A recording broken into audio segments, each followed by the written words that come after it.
Chapter 1850. Every member of the Snowfield Brigade was very outstanding. Their tactical experience and training were accumulated over a long period of time. After more than 40 days of joint training, Yi Qian was amazed by the abilities of each of them. The T6 soldiers had delicate baby faces, but once they held a sniper rifle, they could directly complete an accurate sniper shot with a golden hook hanging upside down from a tree. The Long Hawks and Sparrowhawks were the scouts of the team. As long as the prey was targeted by them, it would be impossible for them to escape from their sight. Moreover, they could complete the reconnaissance in the shortest time possible. Yi Qian always felt that she was full of energy from head to toe when she trained and fought with them, because they were all role models for her to learn from on her way to the military. Fighting with a group of role models, she would never relax or think about slacking off. She would always be spurred on. The Navy's main mission is anti-reconnaissance, anti-landing, beach raiding, and so on. The military skills and abilities you all have are incomparable to other branches of the military. Previously, you focused on naval combat, so you were limited. In the future, you will move toward a more large-scale tri-service systematic combat. With the ability of the Devil King, I'm guessing that within 3 years, you will be a very terrifying naval special forces. Brothers of the Storm Team, I'm looking forward to the establishment of the 2nd Tri-Service Special Forces. Your predecessor was the military's Emergency Mobile Combat Force in the 1990s.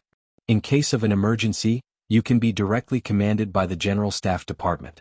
With such a powerful predecessor, there should be a tri-amphibious, special knife-wielding unit. Now that everything is finally settled, I'm looking forward to our next joint training. When the time comes, we can learn from each other again.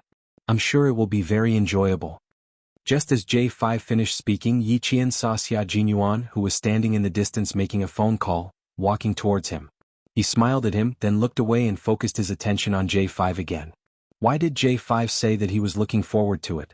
It had to be from the beginning of the 1990s when someone in Tai provoked our country, causing our entire army to be in a state of readiness for war from the second half of 1995. From 1995 to 1996, danger appeared again, and there was a transfer of troops from the south to the north. They only cared about one side and did not care about the other. It also made the military and the highest leaders in the Great Hall more aware of the lack of amphibious forces in our country. It wasn't until 1998 that the Nongguang Military District sent a division to be reorganized into another strong force of the Navy that the transfer of soldiers from the south to the north was resolved. After that, the military requested the Navy to launch amphibious operations. When the time was right, they immediately issued the order and ordered the establishment of a special amphibious frogman force. They were now known as the Amphibious Frogman Combat Unit. It had been less than 2 years since it was established the year before last, and now it was changed to amphibious. Such a big reform would make any soldier who knew about it happy. What did this mean? This shows that the growth of our country's national strength and military strength, as well as the conditions for war reserves, are maturing day by day. As a Special Forces soldier who guarded every inch of the country's land, how could he not be excited? Only when the country is strong can the people be strong. Only when the country is strong can the people be at peace. When they talked about the reform, Xia Jinyuan came over and made the atmosphere of the discussion more technical and academic. Wearing the jungle combat uniform, they were very clear that our country's current national defense technology and military equipment construction had entered a stage of rapid development. They needed to move forward with the times, and they could not be complacent and end up as useless chess pieces and retire with regret. When the devil came, the discussion reached an unprecedented level of excitement. Yi Qian, who was still a military school student, had his eyes shining, and his little face was faintly red with excitement. Chapter 1851. There will be big moves next. We are the Navy of South Island. Facing the complicated geographical environment of the sea in South Island, all navies must have amphibious capabilities. So the next move is to have the Navy engage in a full-scale amphibious operation to meet the current needs and future needs. This was Li Jinyan's speech. After hearing it, Yi Qian gave him and Xia Jinyuan many thumbs up in her heart. Although she didn't care about military affairs in her previous life, she had seen on TV that our army had held several large-scale exercises at sea in the next 10 years, which was the full-scale amphibious operation that Li Jinyan was talking about now. The future hadn't come yet, but they had already realized and prepared for it. Yi Qian could already hear the ups and downs of her excitement. The blood in her body flowed faster, and she was so excited that small beads of sweat appeared on the tip of her nose. How lucky she was to be able to fight side by side with them. When we move from mechanization to digitalization, there will definitely be a full-scale 3-army drill. Those who sail on the sea, fly in the sky, and run on the ground will all gather. Brothers, when we meet again at that time, how delightful it will be. How delightful, how delightful. As a female soldier, Yi Qian was even more ambitious when she heard this, and she couldn't calm down for a long time. Life was like a white steed passing through a crack, and in the blink of an eye she disappeared between heaven and earth. In her previous life she died an ordinary and cowardly death, so in this life she must not waste her time. She must live a vigorous life. Those insidious villains were nothing. They spent their lives calculating, but they didn't know that they miscalculated their own lives. Whether it was Yi Ying or Du Jiai, their world didn't have magnificent scenery, only darkness like a trench. Yi Qian's world was vast and boundless, and the army was her life stage. She would dance the most beautiful dance and live the most brilliant life. Come on, stack one. Stack one for the many times we will train and exercise together in the future. When the time comes, no one can be left out. In the depths of the dense forest, dozens of big hands were stacked. As there were too many people, some of the brothers stepped on another brother's knee and sat directly on his comrade's shoulder. To the Special Forces, this kind of stacking was a piece of cake. 22 Army Special Forces soldiers and 22 Navy Special Forces soldiers formed 2 teams. Their outstretched hands were stacked on top of one another. Because they were all wearing camouflage suits for jungle combat, there were also strips of lucky camouflage on the outside. From afar they looked like 2 big trees with vines growing out of them. It was a spectacular sight. Qingyao, our bridge is yours. Let's go. The comrade sitting on the top floor shouted. Yi Qian, who was the last to reach the top, jumped and ran. The comrade on the second floor reached out and firmly grabbed her outstretched hand. With a lift, Yi Qian agilely climbed to the second floor, then quickly climbed to the third floor. She stood in the middle like a flagpole between the 2 teams. She stretched out her arms and placed her hands on top of the large hands of her comrades. 1, 2, 3 for our next meeting in the future, all the best. Come on, come on. All her comrades shouted together. Their voices weren't loud, but they were so uniform that it was as if one person was saying it. Although their voices were low, their momentum was great, like the low chime of a morning bell that reverberated in the depths of the valley. This was the friendship of a comrade, a friendship that went through life and death and entrusted their backs to each other. Although they didn't make a sound, it was as deep as the sea and as vast as the sky. Chapter 1852. The promise of not one less was their promise to each other as well as to themselves. However, they were Special Forces soldiers who walked on a knife's edge. Perhaps one day they would fall off the knife and the cold gleam of the knife would pierce through their hearts. That would be an eternity. K7 chewed on this promise and committed it to memory. Looking at his comrades hugging each other and saying goodbye, he felt a slight warmth in his cold heart. Some people said that he was too cold and inhumane, and that it would be best for him to be reformed in the army. Perhaps he would be able to cover his face with his heart by going through life and death situations with the soldiers. He didn't say no, and a week later, someone sent him to the army. How many years had it been? It had been 8 years since he graduated from medical school when he was 19 years old, and now he was 27 years old. It had been so many years, but he had never thought of leaving the army. He had never thought of going home. The figure in front of him was so lively, so loyal, so why should he leave? This was his comrade. His comrade who had gone through life and death with him. After folding his arms, K7 stood far away. Looking at his comrades hugging each other, there was a smile in his eyes. Then there was a smile on his pale face. In the end, his lips, which were rarely curved, were raised high. He walked very quickly as if he was chasing after something. When he walked in front of a member of the Storm Commandos, he suddenly reached out and hugged him tightly. See you next time, brother. It was the most common farewell hug, but the Snowfield Brigade members who saw it looked as if they had discovered a new continent. They stared at K7, who had never hugged his comrades before. The one who was hugged was Whale. He didn't know about K7's personal situation and habits, so he hugged him back and said, "Of course, of course." When he let go, the big smile on his face really blinded the eyes of his teammates in the Snowfield Brigade. His bad habit was gone. He could even hug his comrade? When did it get better? Why didn't they know?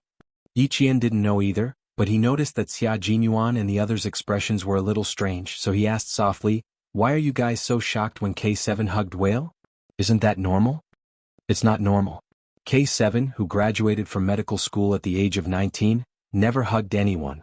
It was the same in the army before and it was the same in the Snowfield Brigade. He has a psychological trauma, so everything is normal except for hugging, Xia Jinyuan explained in a low voice with a smile.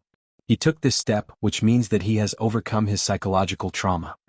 Hearing that, Yi Qian thought about it carefully and realized that K7 had never hugged his comrades before. Then he saw him hug his comrades from Storm Commandos one by one. Yi Qian was very happy. Overcoming psychological trauma was not an easy task. Qing Niao, I'm afraid it won't be easy for us to meet again after this farewell. You're a female soldier and the female soldier I admire the most. The great whale walked over. He couldn't give the female soldier a solid hug, so he just hugged her lightly before letting go. He looked at her with his bright eyes and smiled gently but reluctantly. Our team is also your team. You are welcome to come and train with us often. The Demon King will also be very happy to have you here. Xia Jinyuan heard the first part of the sentence very well, but the last part made him raise his eyebrows. Why did it sound like there was another layer of meaning? Yi Qian answered seriously, you guys still have a lot of skills that I haven't learned yet. As long as there are arrangements, I will definitely return to the team. Ah, sure, we'll all be waiting for you. Whale's laughter became louder. Chapter 1853. At this moment, they were all looking forward to meeting each other again. They could train together again. The sea, the mountains, the highlands, the Gobi Desert. They had been through all these together. If there was a chance, they would do it again. Big Whale did not know about the relationship between Yi Qian and Xia Jinyuan. Now that the training was over, there were no rules between them.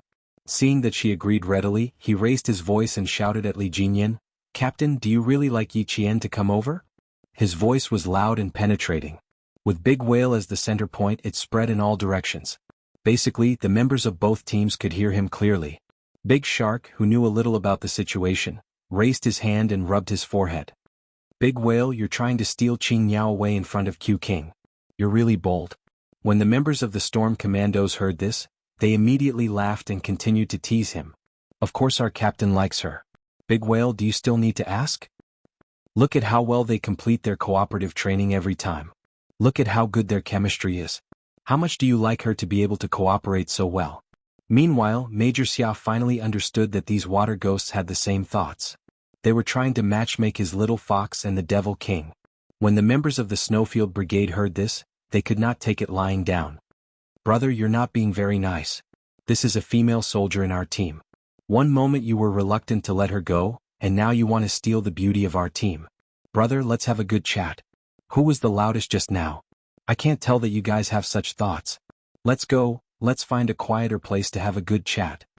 The people who said this were the members of the Snowfield Brigade who were unaware of the situation.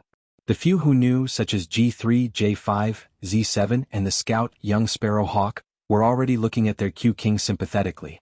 How pitiful. His girlfriend was stolen from him, but Q King could not do anything about it. Z7 was different from the others. He loved to watch the drama unfold.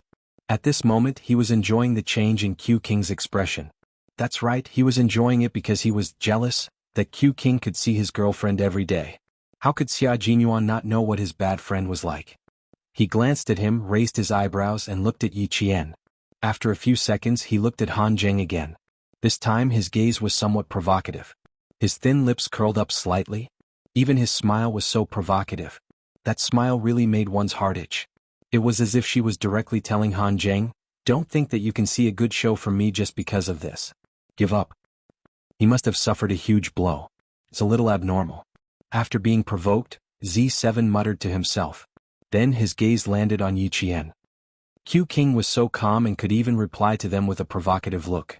Could it be that he was not angry because of Yi Qian? Because Yi Qian would do something to make him happy, so he did not mind? Not angry at all? Z7 knew Xia Jinyuan well. After sorting out his thoughts, he immediately put on a straight face and pretended that he had not seen anything. J5 immediately walked over and said in a low voice, calm down. They don't know about your relationship with Qing Niao. It's okay if they don't know. Don't get angry. Maintain your composure. Don't make things unpleasant. As a man watching his girlfriend being paired with another outstanding man, as a man, he felt very embarrassed and aggrieved. Chapter 1854. It was indeed embarrassing to encounter such a situation, but Major Xia Jinyuan was not an ordinary person. Nothing that could make him feel awkward had ever happened before. If his girlfriend was to be mixed up with another man, it would depend on whether that man was interested or not. Li Jingyan did not have feelings for Yi Qian. Since he knew that, why should he jump out? Of course, the most important point was that his girlfriend did not have feelings for another man. All in all, there was no need for him to jump out. He would only feel awkward if he jumped out. He would make everyone feel awkward and Little Fox would not be able to get out of this embarrassing situation. It did not matter if he was embarrassed. He was a thick-skinned man after all. However, this matter had to be resolved properly. He did not want to make things difficult for Little Fox. As for himself, he was not angry. Other than feeling a little stifled, he was also a little worried. He was worried about when his identity would become open and aboveboard. However, he still had to put on an act. He had to let Little Fox know how aggrieved he was as a boyfriend who could not be exposed to the public. When he heard this, he said, "Don't worry. I still have some manners. The ignorant are innocent. When they find out one day, I will find a way to talk to them about the past. We'll talk about it in the future. Bear with it for now," J5 said and felt like laughing.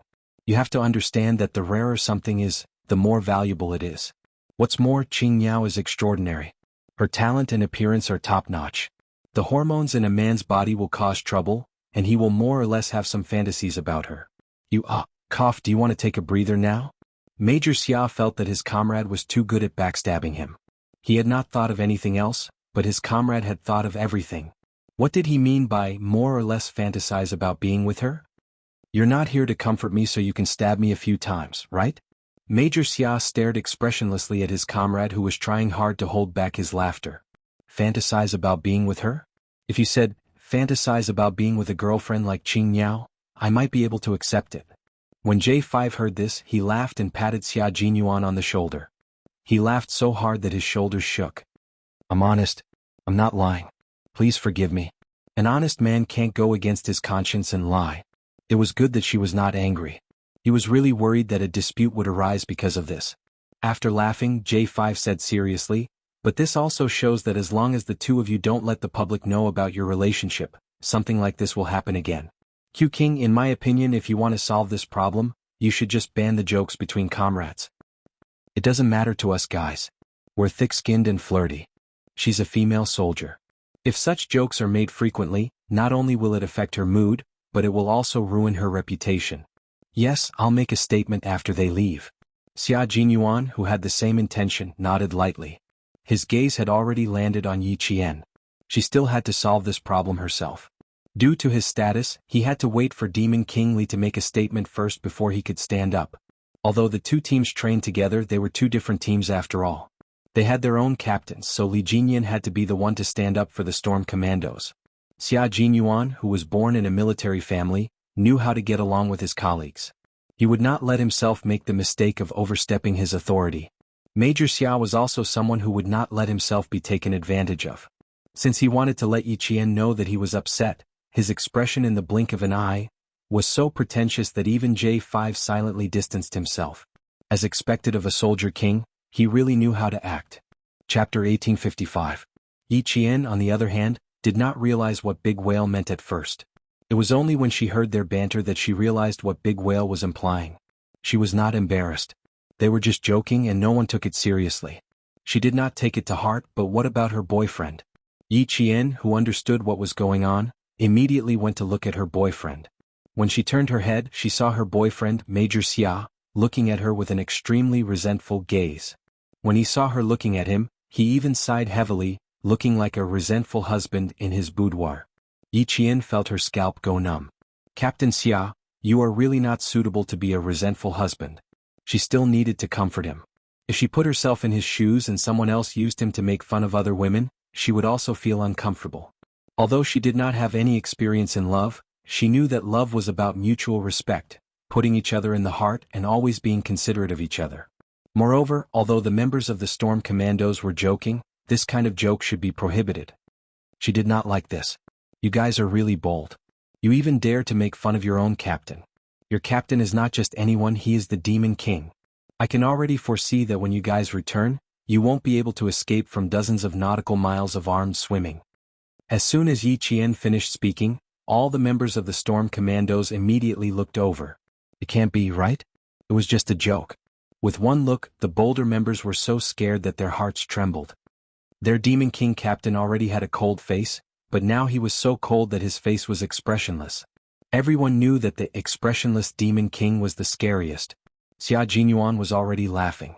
Dozens of nautical miles of armed swimming was not an easy task. They only knew about Little Fox's abilities and character, but they did not know that Little Fox did not like to make such jokes, especially when it came to relationships. Li Jinyan's expression had already become extremely cold. He was a little lawless. There should be a limit to making fun of others. He walked to Big Whale's side coldly. Big Whale knew that he was in trouble. He lowered his head and immediately admitted his mistake. "I'm sorry, Captain. I was wrong." He had to admit his mistake immediately. Moreover, his attitude must be sincere. None of the members of the Storm Commandos saw this and immediately grabbed the neck of the comrade who had made a joke. "We're in trouble because of your foul mouths. I still had a few days off when I went back, but now it's all gone." Just as he finished speaking, the Demon King said coldly, "I originally planned to give you 3 days off to rest. Now it seems that there's no need for that. Go back and challenge the 30 nautical miles of armed swimming." He couldn't say too much, but the punishment was very clear. Whoever dared to make such a joke again would be severely punished. All the members of the Storm Commandos stood straight and accepted their punishment without any objections. Xia Jinyuan walked to his side and fought side by side. His handsome face, which was always smiling, now looked just like the Demon King beside him, cold, sinister, and sharp as a sword. "You can joke around, but remember that there's a limit to it. Normally, us men can sit together and chat.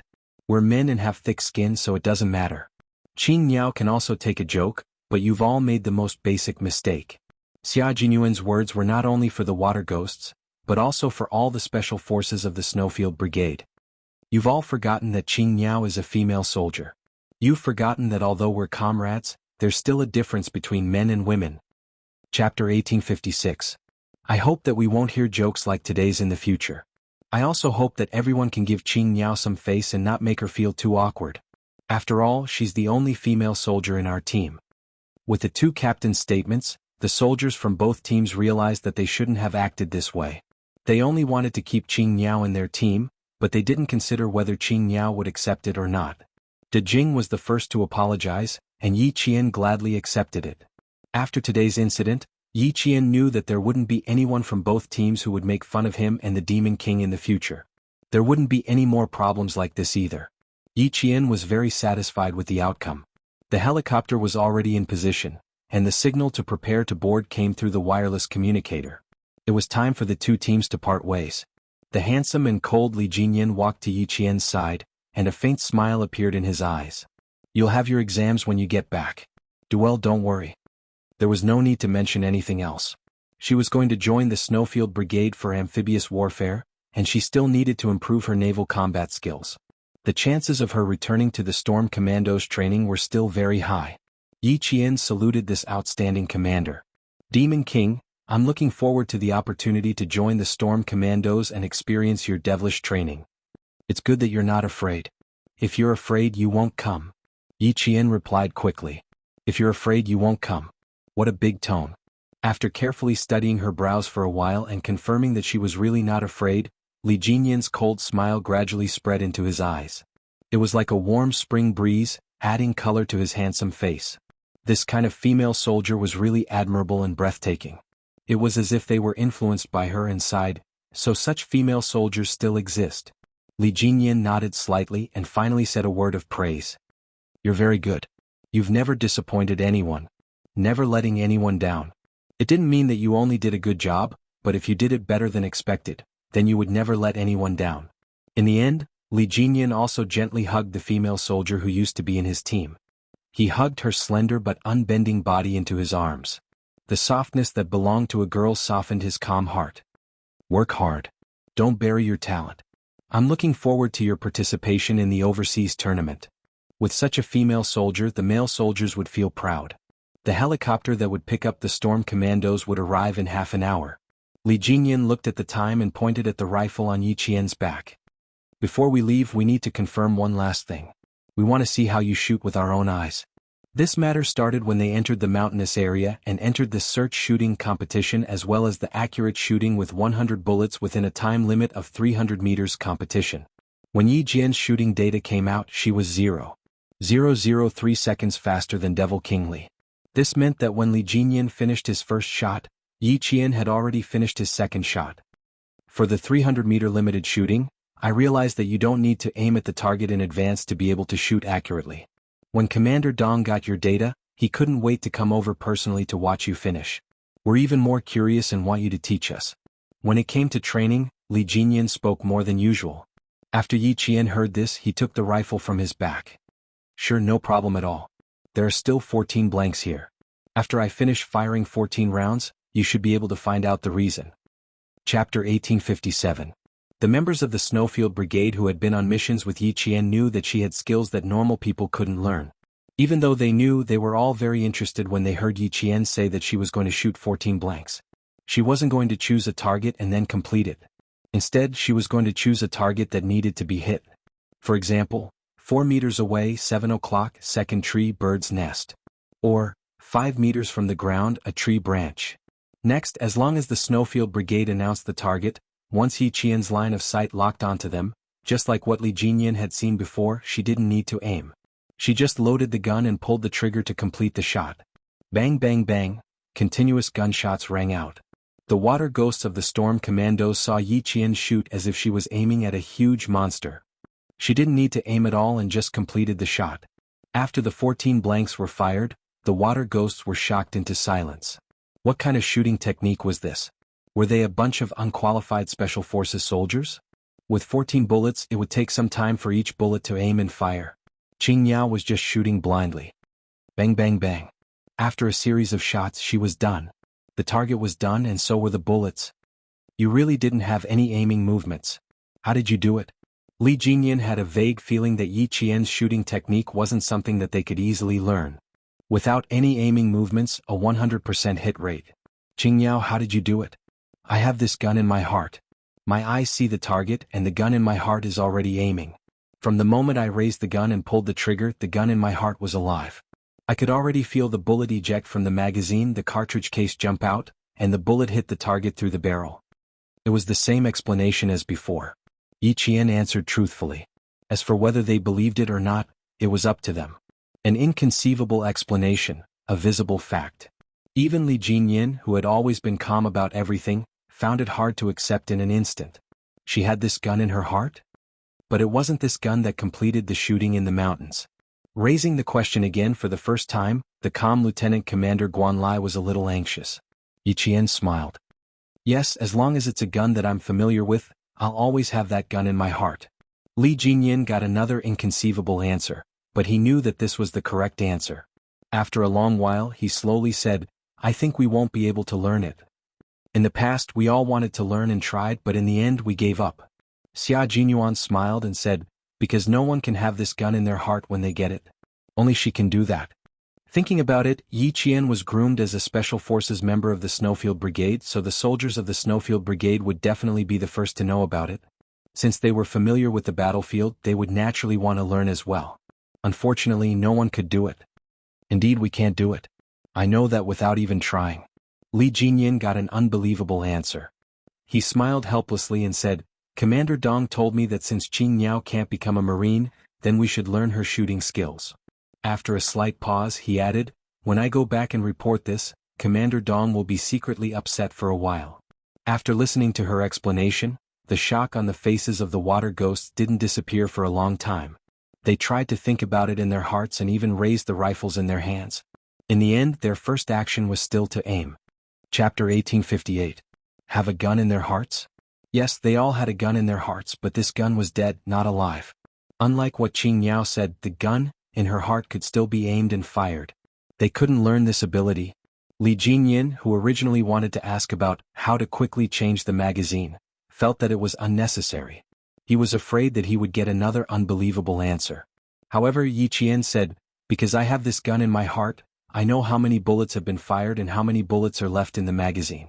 When there are 3 to 4 bullets left in the magazine, I can change the magazine with one hand.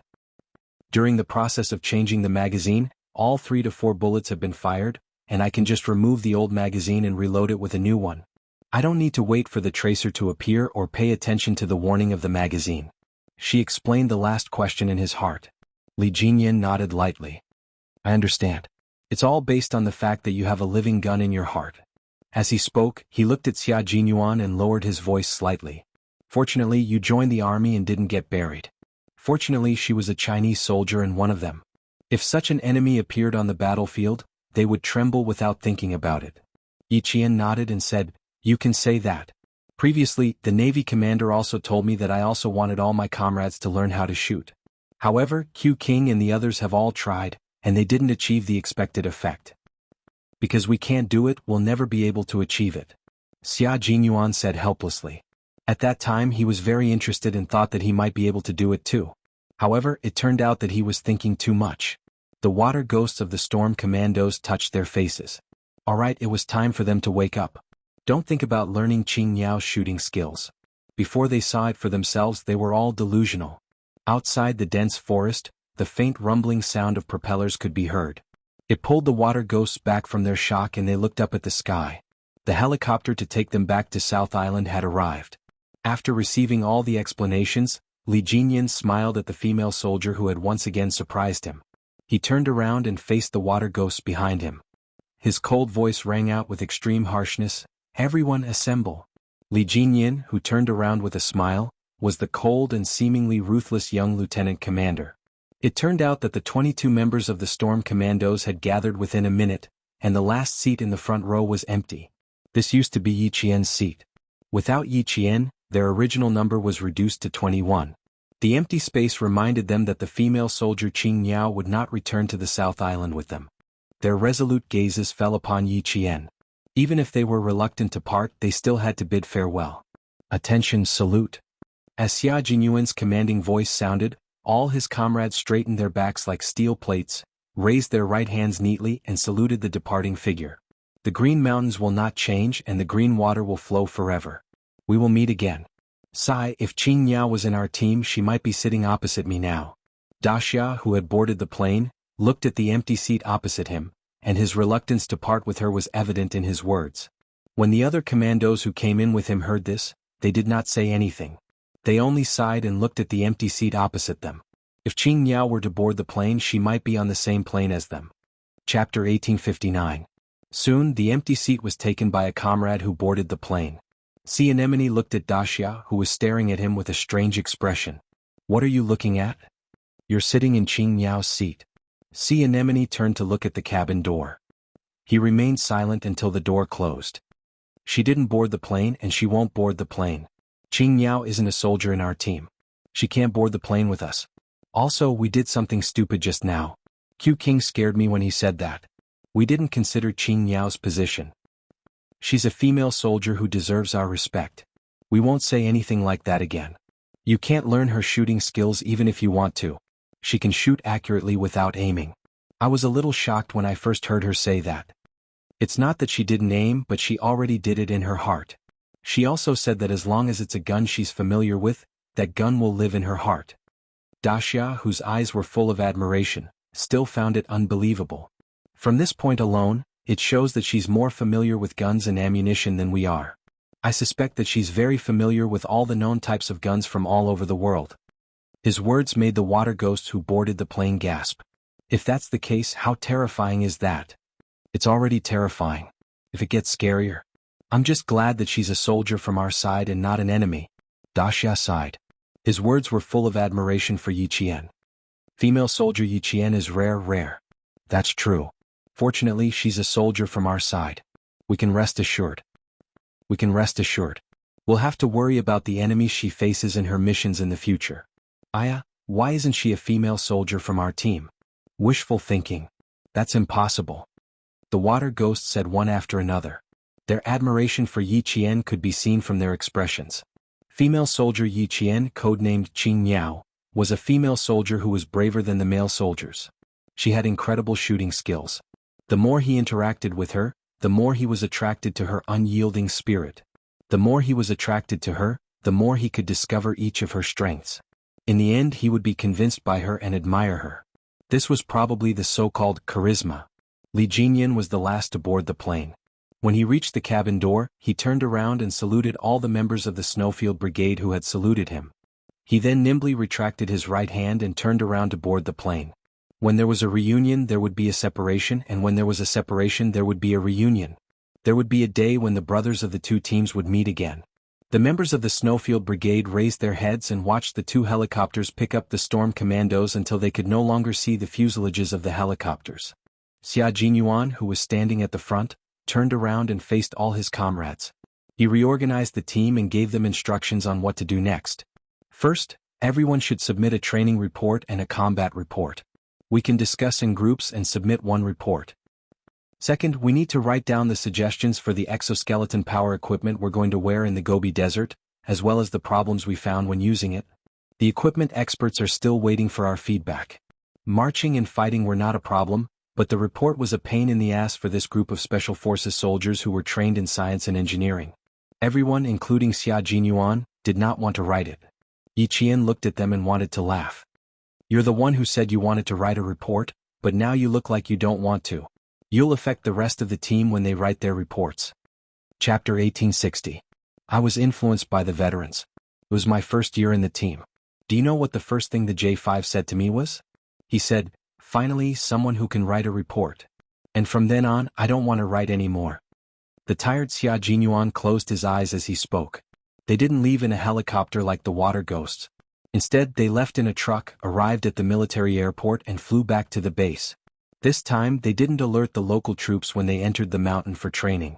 They only used 4 trucks from the local troops and prepared enough fuel to drive the trucks into the mountain. Now, they naturally had to drive the trucks to leave. Yi Qian, who was driving, saw this and said softly, "Stop talking. Go to sleep." Xia Jinyuan, who was both physically and mentally exhausted, was already silent.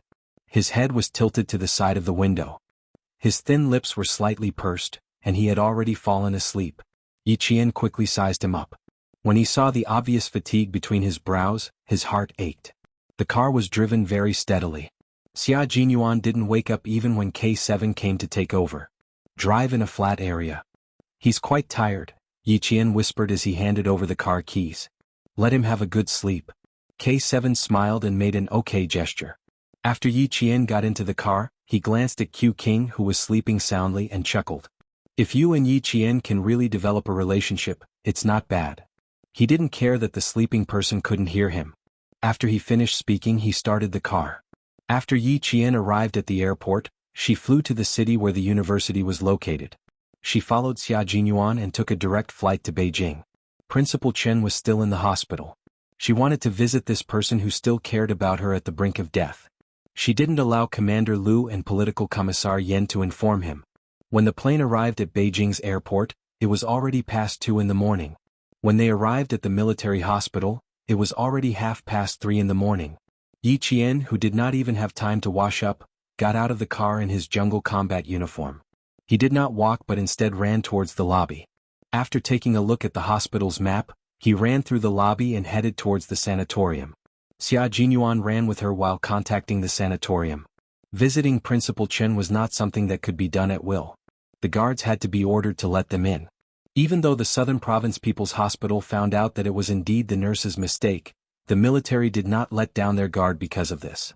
A world-class sniper had almost died due to a medical accident, so the Southern Province People's Hospital should be punished. Yi Jian ran all the way. It took her less than 5 minutes to get out of the car and reach Headmaster Chen's ward. The old squad leader is already resting. After recuperation, he slept quite well this week. His meals are also up to standard. All his bodily functions are up to standard for discharge. He can be discharged after another half a month of treatment. The guard already knew that the female soldier in front of him was the squad leader's only relative. He didn't even need Yi Qian to ask before he told her everything. The squad leader wanted to leave the hospital half a month ago, but was stopped by the commander-in-chief. After that, the squad leader never mentioned it again. But what? Through the glass in the ward, Yi Qian looked at Principal Chen, whose arm was still hooked up to N4 drip. His face was much thinner than before. Yi Qian did not realize that she had already shed a lot of tears. The guard paused for a moment before she felt the saltiness of the tears in her mouth. The guard quickly looked at the teary female soldier and lowered his voice. The squad leader agreed, but one night he wanted to sneak out. After he was discovered, the commander-in-chief sent 6 guards to keep an eye on him. This was indeed Uncle Chen's style. Yi Qian smiled with tears in her eyes. Chapter 1861. There was only one light in the room, and it quietly shone a warm light in the corner. The layout of a normal intensive care unit did not have as many terrifying instruments as the intensive care unit. A few green potted plants on the windowsill added a touch of gentleness to the snowy white room. Yi Qian did not go directly into the room. Instead, she chose to stand outside and watch quietly. Uncle Chen's sleep had not been very good. If she went in, she would wake him up. Yi Qian looked away and lowered her head to wipe away her tears. She thanked the responsible guards. "Thank you very much for your hard work during this period. You and your comrades can go back to your room to rest. I'll keep watch here. It's our duty to take care of the old squad leader. You don't have to be so polite." The guard was also very young. He was about 23 or 24 years old. He was a little embarrassed by Yi Qian's politeness. He said shyly, "We have 3 shifts. Our comrades in the morning shift will arrive on time at 7 o'clock. The 2 of us can go back to rest then." "There's no need to rest. The 3 of us can keep watch. If there's anything you want to ask, you can ask me. My comrades and I have always been here when the old squad leader was admitted to the hospital. We know more about the old squad leader's condition than the comrades in the morning shift. It was her duty to not leave her post at will. It was her fault. The normal intensive care unit arranged was very humane. It was similar to a bedroom and a living room. The only difference was that the living room was smaller, but family members could rest while keeping watch. There used to be a foldable bed, but it had been moved out and replaced with 2 round stools made of steel without backs. Although there were high stools, it was obvious that they were just for decoration. The guards had never sat on them before. The plastic packaging on the stools was in good condition. There were no traces of friction at all. Yi Qian moved the plastic stools out and began to ask Principal Chen about his condition during his stay. Another guard stood outside the corridor. The first day he was transferred from Nan province was indeed dangerous. All of his organs showed signs of failure. The first thing we did when we received the old squad leader was to send him to the emergency room. Yi Qian's heart clenched as soon as he heard the beginning of the story. His hands on his knees clenched into fists. His life could be in danger at any time due to organ failure. While she was gone, her family was experiencing life and death. The old squad leader's will to live is very tenacious. He survived 2 big risks. The experts later said that it was a miracle that he survived. After surviving the most dangerous week, the old squad leader will be able to speak a few words to us. Previously, when the old squad leader woke up during the day, he would only open his eyes slightly and would not be able to say a single word. Yi Qian's eyes reddened again, but he did not cry.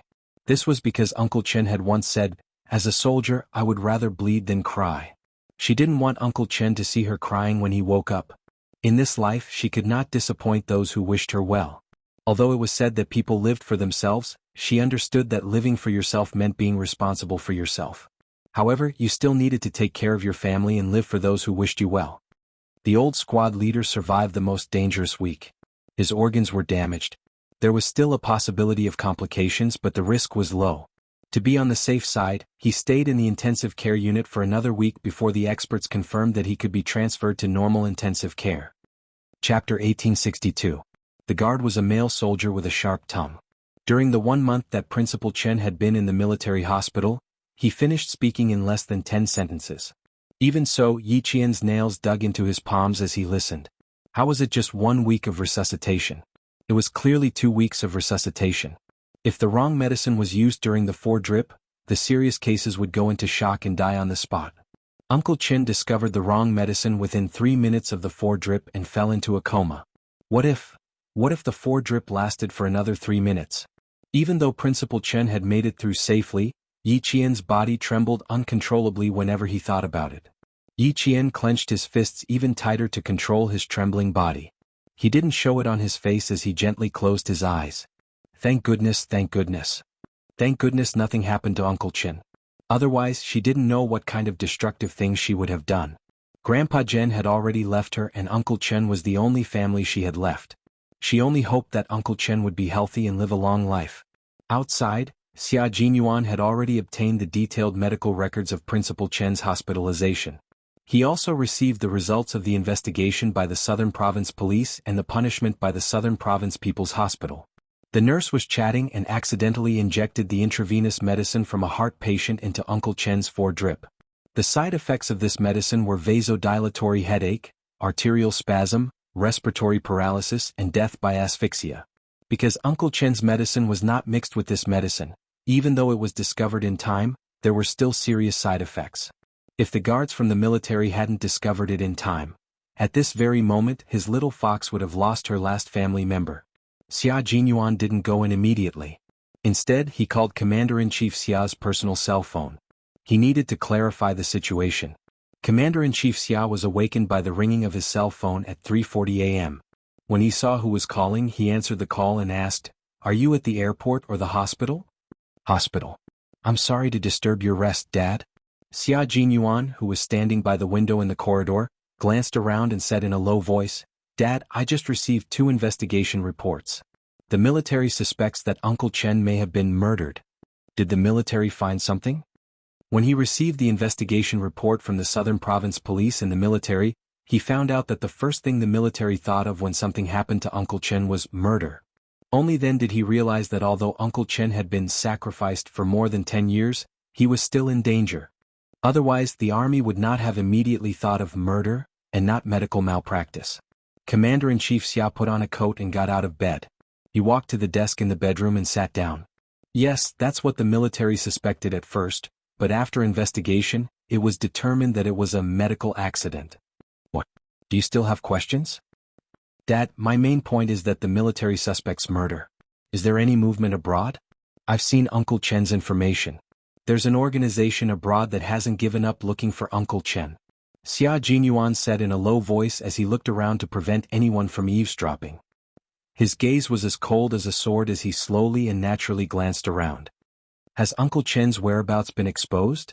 No, you're thinking too much. Qin Dongfeng's whereabouts have not been exposed yet. While the Southern Province Police are investigating, the military is also investigating. There's no movement abroad. Commander-in-Chief Xia's tone was a little serious. He was sitting by the desk in his pajamas. The light from the desk lamp illuminated a corner. He warned his son, "It's fine as long as you know about this organization. I don't want to hear it from you again before the military mentions it. You need to keep Xiao Ye's side a secret. This is the military's idea and Qin Dongfeng's personal idea." Chapter 1863. Xia Jinyuan was relieved. But no matter what kind of accident it was, Little Fox would not let it go so easily. She could not let it go. As her boyfriend, he naturally supported her in her investigation. "Okay, I got it. Dad, get some rest. I'll come back to see you tomorrow." Come back tomorrow? Commander-in-Chief Xia did not think he needed him to take the time to come back to see him, but he said seriously, "You don't have to come back. If you bring little Yi back, I'll welcome you. Then you should go to the military. Sorry to disturb you." Major Xia smiled and said goodbye, then took the initiative to hang up the phone. He couldn't meet Old Man Xia alone. Whenever they met, Old Man Xia would always mock him. It was the type of person who would feel uncomfortable if he didn't mock him. Fortunately, he was mature now and did not argue with him. Otherwise, the father and son would have a fight. Xia Jinyuan stared at the phone for a few seconds and said softly, "Old man, I'll keep a close eye on your daughter-in-law." Commander-in-Chief Xia listened to the rapid beeping sound and could not help but smile and shake his head. "Little brat, you should spend more time with your girlfriend. Don't follow in my footsteps." All parents in the world were pitiful. The dignified commander-in-chief was also like an ordinary parent, deeply caring for the devil-incarnate son that he spoke of. Knowing that it had nothing to do with a foreign organization, Xia Jinyuan's footsteps became lighter. However, it did not mean that he did not have any other questions. On the contrary, he had a lot of questions. Xia Jinyuan, who was chatting with the guard outside the door, began to ask a few questions. The content of his questions was different from Yi Qian's. He mainly asked if anyone had come to visit and if anyone from the southern province had come to inquire. Other than Commander Lu and Political Commissar Yen, no one else from the southern province had the opportunity to visit. He only asked if anyone had come to inquire about the situation.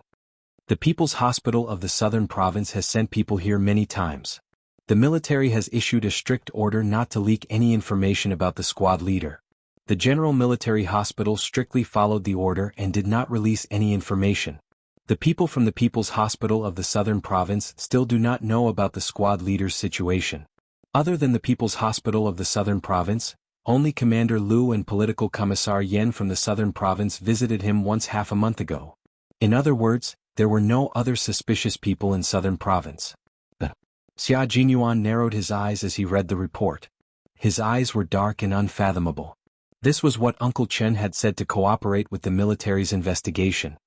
The military had asked him if anyone had come to the Southern Province People's Hospital while he was hospitalized, if he had any conflicts with anyone, or if anyone had come uninvited, and so on. The rest of the answers were fine. Only the part about Yi Jifan made him feel a little strange. He couldn't tell what was strange about it, but he couldn't tell what was wrong with it. However, he didn't know why he felt strange when Uncle Chen said, "I don't have any personal grudges with Director Yi." It didn't mean much, but it could be understood as, personal grudges existed. Since that was the case, then Uncle Chen's next sentence, "If an official knows the law, I don't think he needs to do something that will ruin his career. My case is actually just an ordinary medical accident."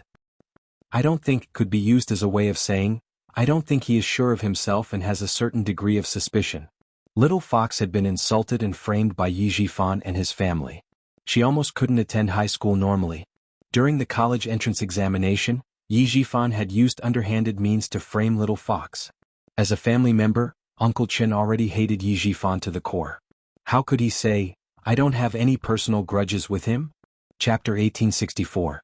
And the last sentence, "My matter is actually just a normal medical matter," made him feel strange. It was as if, he was intentionally trying to absolve Yi Jifan. That's right. That was why he felt so strange. Uncle Chen's words made him feel as if he was intentionally trying to absolve Yi Jifan, but at the same time he was angry. That's why he said things like, "It doesn't really matter," and "I think," which contradicted what he said at the end. Did Uncle Chen think that there was something wrong with Yi Jifan? Or could it be that he sensed something? How could Yi Jifan have the guts to harm Uncle Chen? Why would he harm Uncle Chen? What would require him to do so? What could Yi Jifan gain by harming Uncle Chen? Was he not afraid of being exposed and losing his official position in the end? Yi Jifan was a smart and cautious official. Even when Little Fox had such a bad relationship with his family, he did not do anything irrational. Even when Yi Ying got into trouble during the college entrance exams, he did not do anything irrational.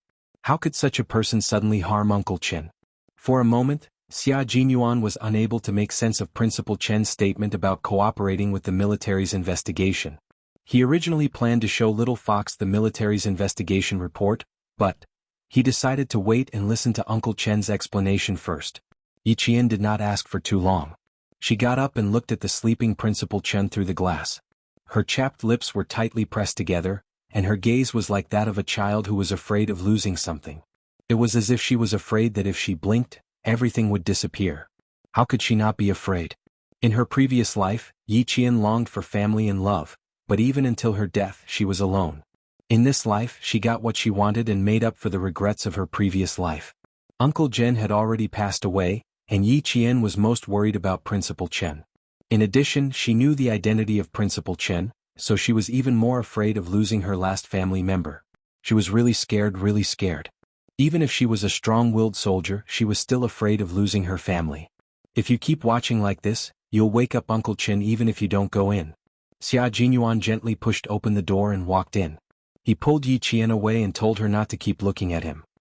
Seeing her looking at him like that, the sadness in her background made him feel as if there was something stuck in his heart, making him feel very uncomfortable. Her sadness made his heart ache the most.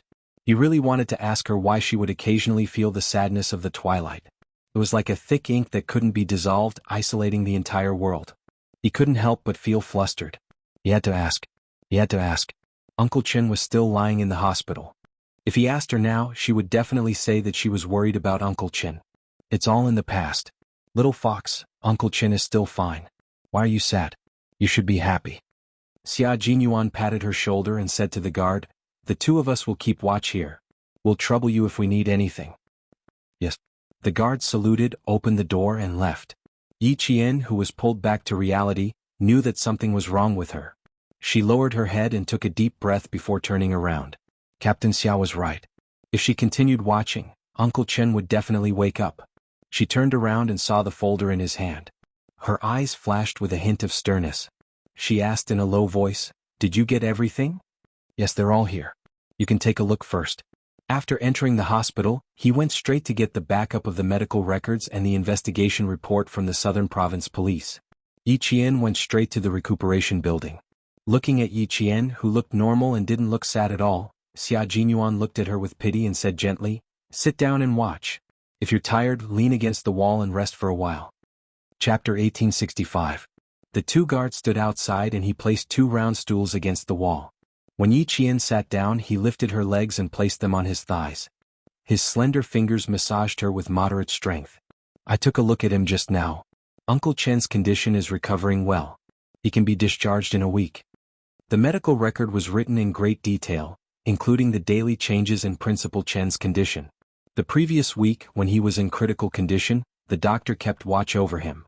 There was a detailed record every half an hour. After hearing from the guards, Yi Qian felt much calmer after reading the medical record. When she saw the suggestion written on the last page, Yi Qian smiled. Yes, he can be discharged. I calculated the time.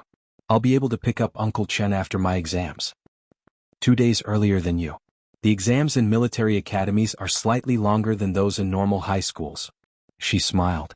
Xia Jinyuan also felt very happy. After he's discharged, Uncle Chen can't return to Nan province for the time being. Why don't I arrange for Uncle Chen to live in the government's family compound? Then I'll transfer 2 guards to take care of Uncle Chen's daily life. Since it concerned Principal Chen's daily life, Yi Qian nodded without hesitation. As long as Uncle Chen is willing, I have no objections. However, although she didn't hesitate, Yi Qian frowned when she thought about Principal Chen's status. She thought for a while before continuing. With Uncle Chen's status, it doesn't seem appropriate for him to live in a crowded place, especially in a government agency's family compound. Do you think they'll recognize Uncle Chen? What she said made sense. Xia Jinyuan fell silent for a moment. When Uncle Chen wakes up, we'll ask him for his opinion. Also, let's take a look at the military's arrangements.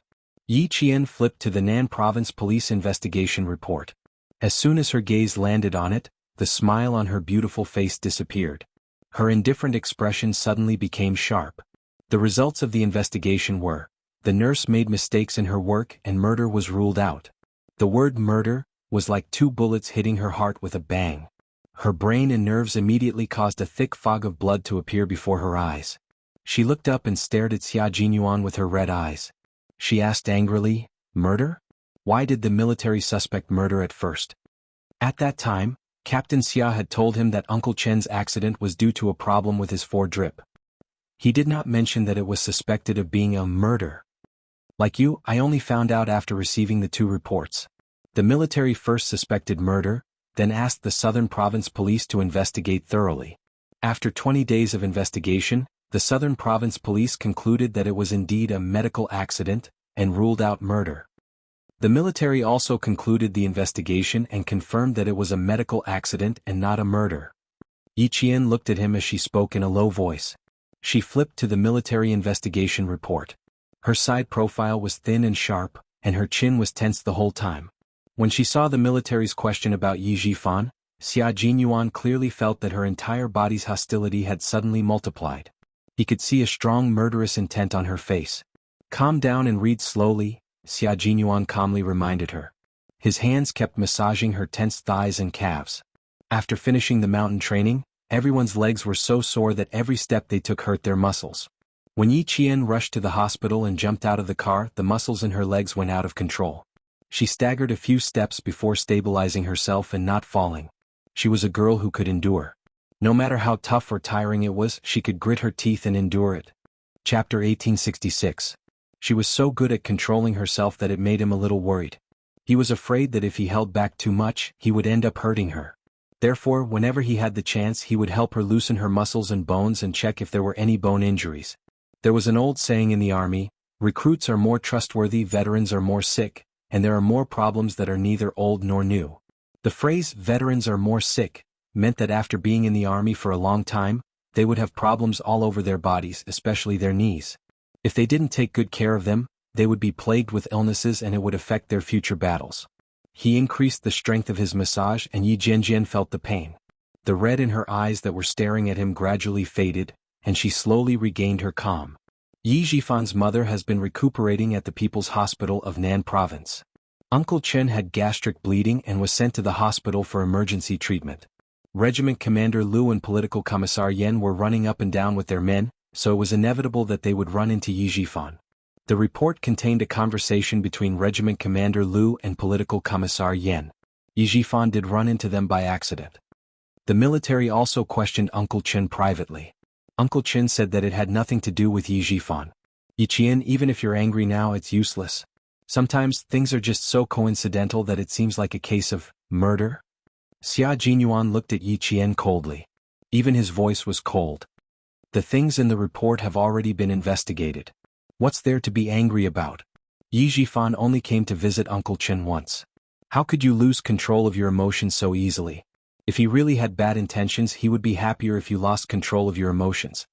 You can only handle things calmly. Anger will only make things worse. Yiqian, you need to calm down right now. With that said, Xia Jinyuan took the file without hesitation. You need to calm down right now.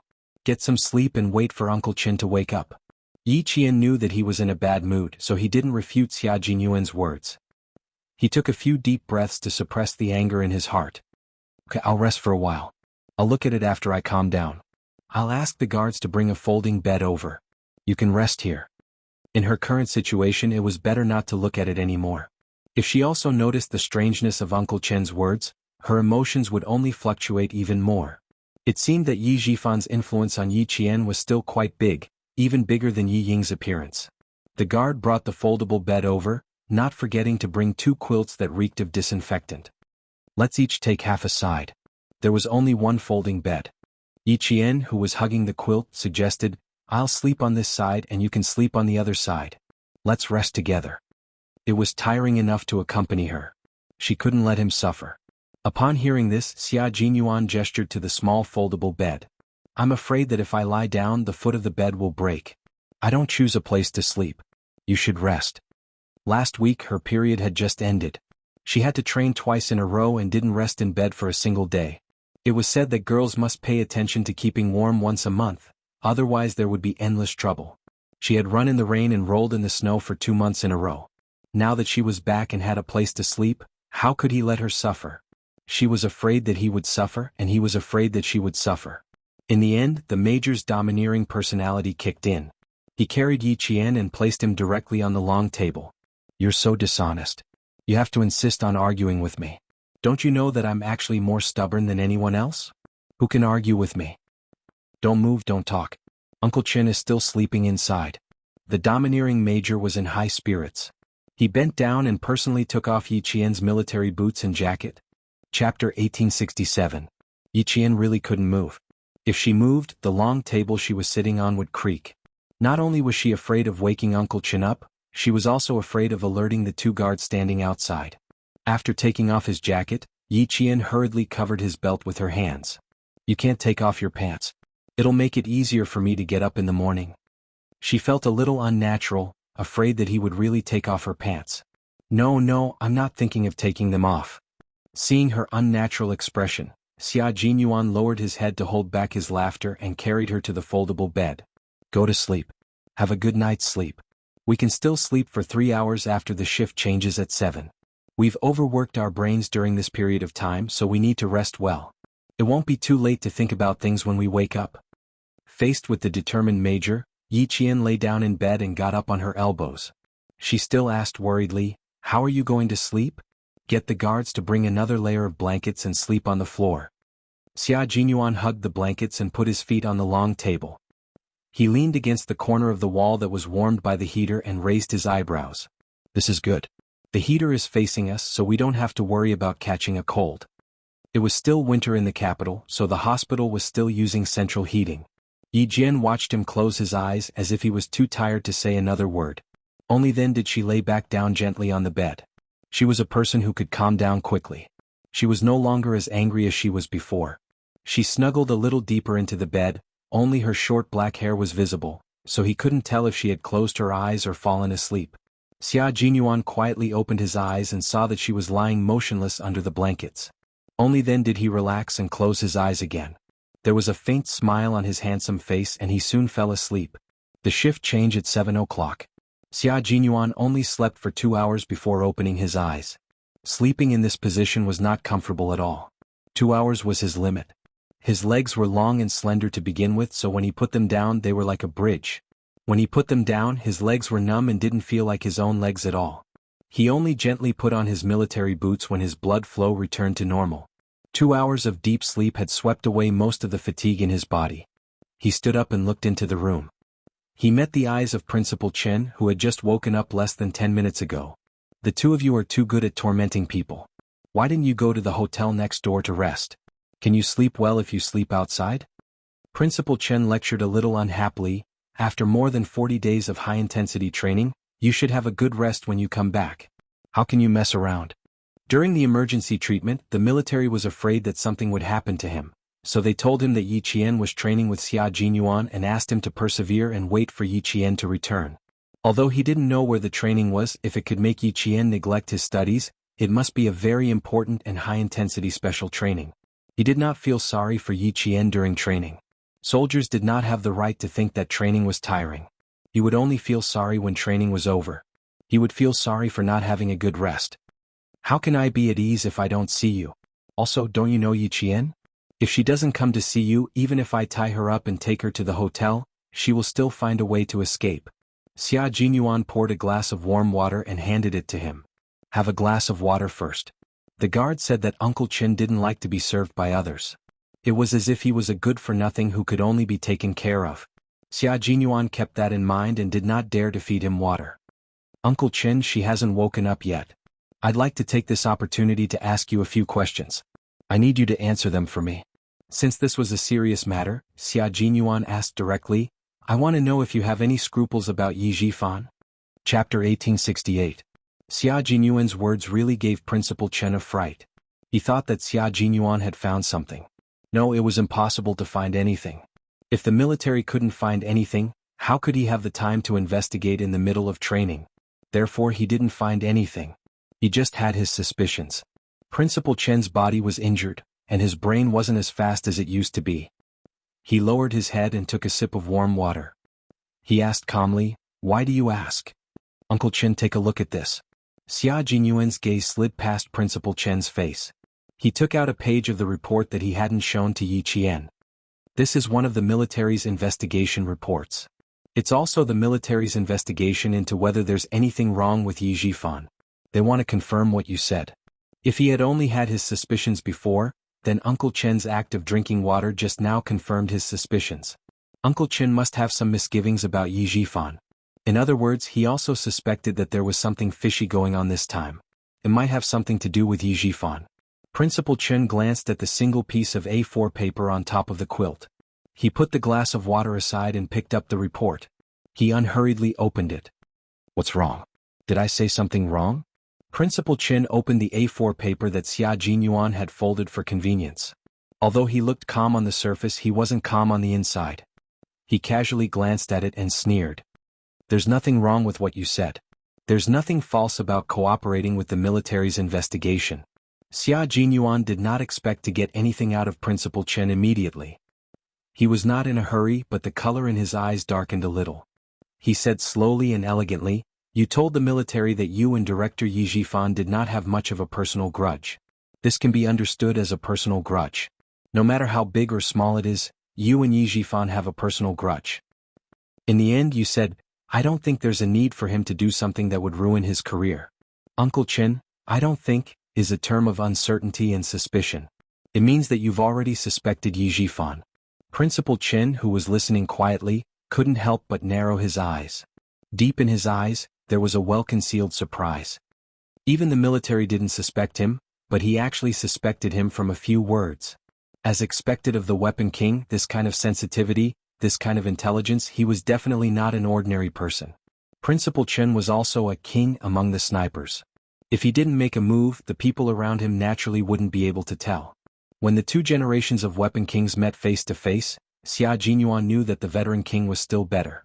This was because the veteran king had fooled the military investigators and made the military think that Yi Zhifan really had nothing to do with the incident. If he didn't know how much Uncle Chen loved Yi Qian and how much he hated Yi Zhifan's family, he would also have been fooled by Uncle Chen like the military. In the end you said, My incident was actually just a normal medical accident. It seemed more like you were deliberately trying to cover up the truth and defend Yi Zhifan. Uncle Chen, at first, I didn't quite understand why you said such contradictory things, but when you drank the water just now, it made me certain that you were indeed suspecting Yi Zhifan. Although he spoke slowly, there were no pauses in between. This meant that he didn't give Principal Chen a chance to interrupt him midway. He controlled the entire rhythm of the conversation in his own hands. Uncle Chin, I just want to know why you did this. Is it because of Yi Qian? If it's because of her, you should have told me. Chapter 1869. Because. Xia Jinyuan paused. His dark eyes were filled with respect as he looked at Principal Chen. Because like you, I only want Yi Qian to be safe and sound. I can't bear to see her get hurt because of Yi Jifan. Principal Chen was very sure of this. He had seen how much the young major in front of him protected Yi Qian over the years. When old uncle was still alive, he once said, "In this world only Major Xia is worthy of our Yi girl." The worthy that old uncle was talking about was not a good match in terms of family background. He was referring to Major Xia's love and care for Yi Qian. Yi Qian could rely on him for the rest of his life. If something were to happen to Yi Qian, this young major would be the only person that Yi girl could trust. Even if they could not become husband and wife in the future, Xia Jinyuan was still a man worthy of Yi girl's trust. That's right. I do suspect that Yi Jifan had something to do with me giving the wrong medicine. However, it's only a suspicion. I don't have any evidence. After thinking for less than 2 minutes, Principal Chen stopped beating around the bush with Xia Jinyuan. Principal Chen, who had walked through the gates of hell countless times, had a cold expression on his thin face. He said calmly, "Go and see if Yi girl has woken up. It's a long story. There are some things that I can't let Yi girl know for the time being." Xia Jinyuan could read the seriousness on Principal Chen's serious face. He couldn't help but feel a chill in his heart as he quickly got up. After confirming that Yi Qian had not woken up, he returned. Almost 50 days ago, Martyr Sun Xueqing's former comrade came to Shuku village to look for me. He told me about Martyr Sun Xueqing's past in the army. Taking advantage of the fact that Yi Qian was still unconscious, Principal Chen sped up his narration. He started from Chief Kai's visit to Shuku village, to Chief Kai's suspicions, and how there were people who wanted to harm Martyr Sun Xueqing. Chief Kai suspects that Martyr Sun Xueqing's sacrifice was actually due to an assassination attempt, and it's very likely that it was done by someone close to her. Xia Jinyuan's handsome face was getting colder and colder. He couldn't help holding his breath as he listened to the conversation. His eyes were fixed on the small glass window in the ward. When Yi Qian woke up, the first thing he would do was stand at the glass window and look into the ward. This way he could immediately interrupt the conversation. Even after Bureau Chief Kai retired from the army, he still couldn't find any clues. That was until he accidentally met Yi Qian, who bore a striking resemblance to Martyr Sun Xueqing in Tongzhou. Tongzhou? Wasn't that a mission to clear out the cultists? He even carried out this mission with Yi Qian. At that time, Chief Kai was busy and couldn't talk to Yi Qian in detail. Before he left, he told Yi Qian that if she wanted to know about Martyr Sun Xueqing's past, she could contact him at any time. After that, Yi Qian didn't contact him. Because of Yi Qian's appearance, Chief Kai recalled the past and returned to his own army, which was the army that Martyr Sun Xueqing was in when she was alive. Chief Kai couldn't accept this.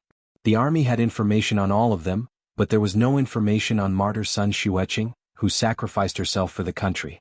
There wasn't even a single word about her. Yi Qian's mother was an outstanding female soldier when she was alive.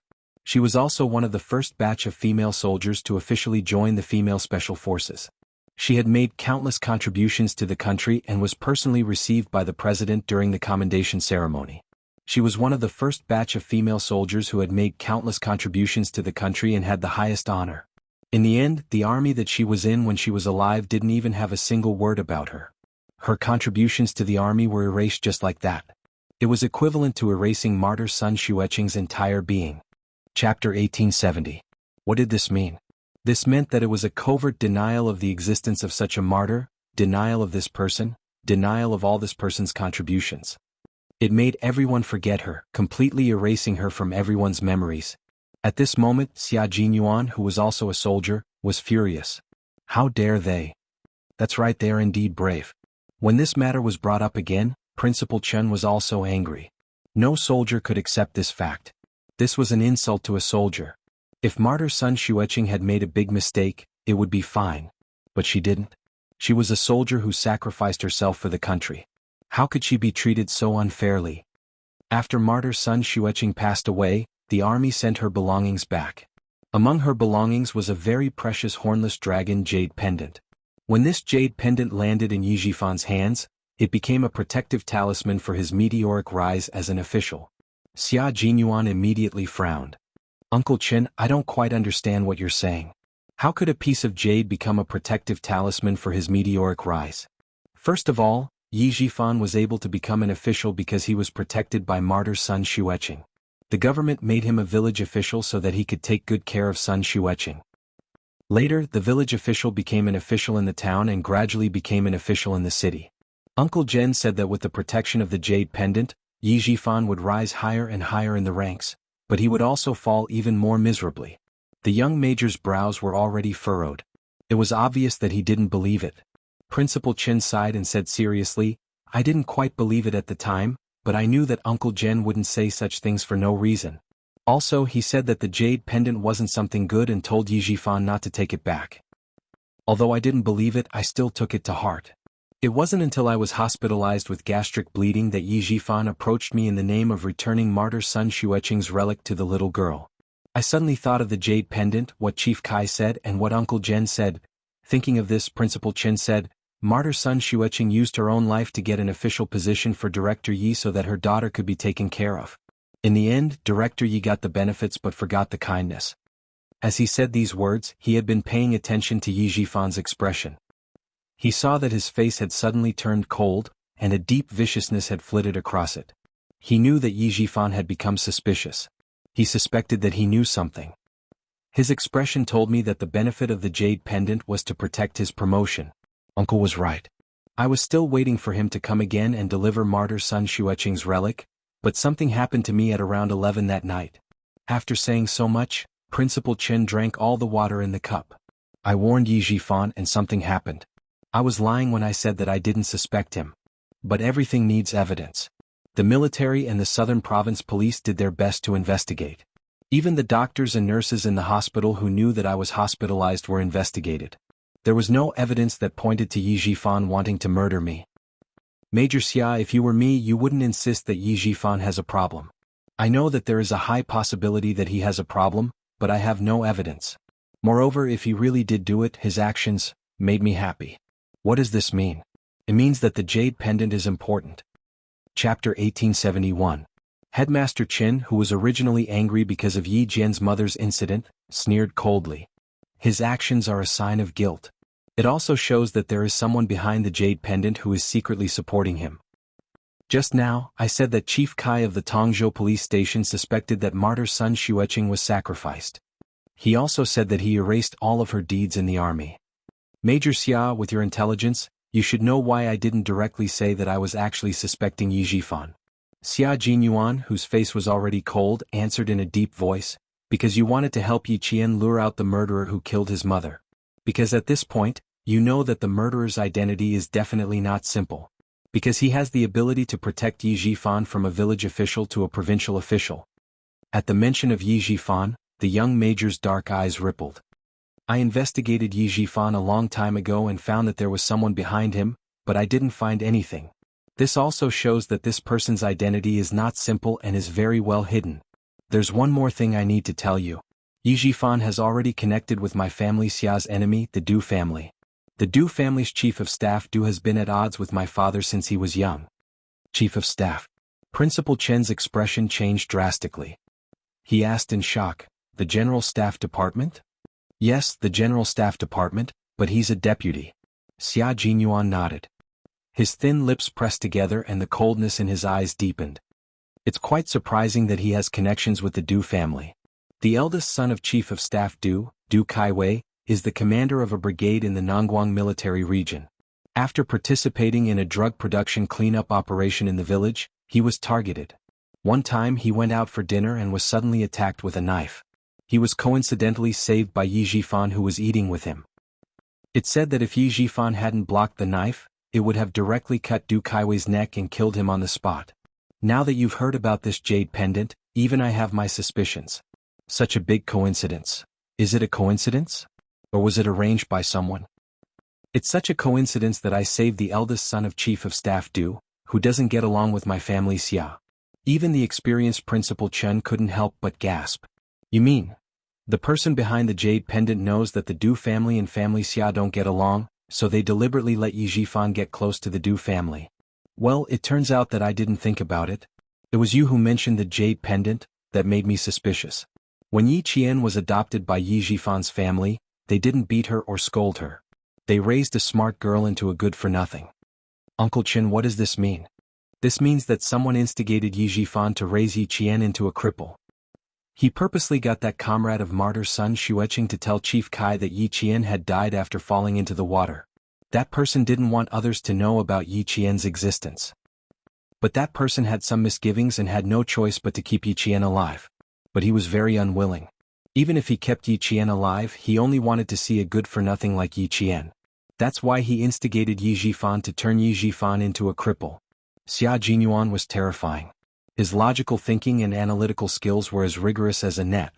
As long as he caught everything in his net, as long as he could string everything together, he wouldn't miss anything.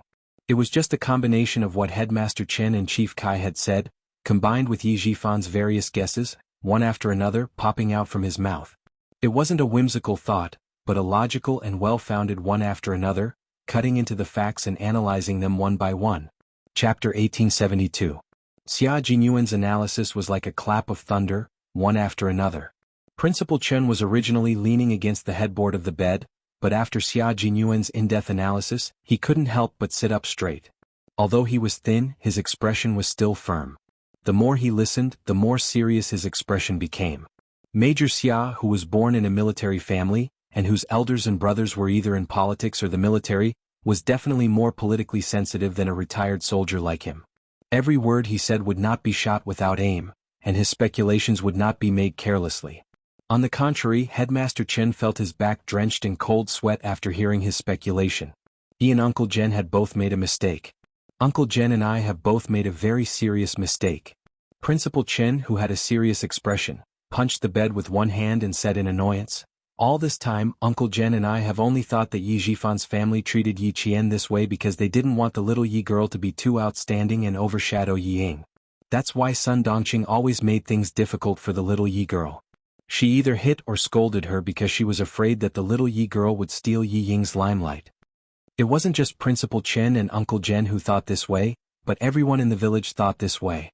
Sun Dongqing couldn't bear to see other people doing better than her, and other people's children being stronger than her own, so she would definitely do this. They all thought this way and never thought about it in other ways. I heard from Uncle Jen that not long after Sun Xueqing was buried, old Madame Yi started spreading rumors in the village. She said that her eldest son and eldest daughter-in-law died early because of the little Yi girl. Whoever wants to take in the little Yi girl, beware of bad luck. With just one sentence, she convicted Yi Qian, causing everyone in the village to avoid Yi Qian like the plague, afraid that they would be tainted with bad luck. Xia Jinyuan had never heard of this part of Yi Qian's past.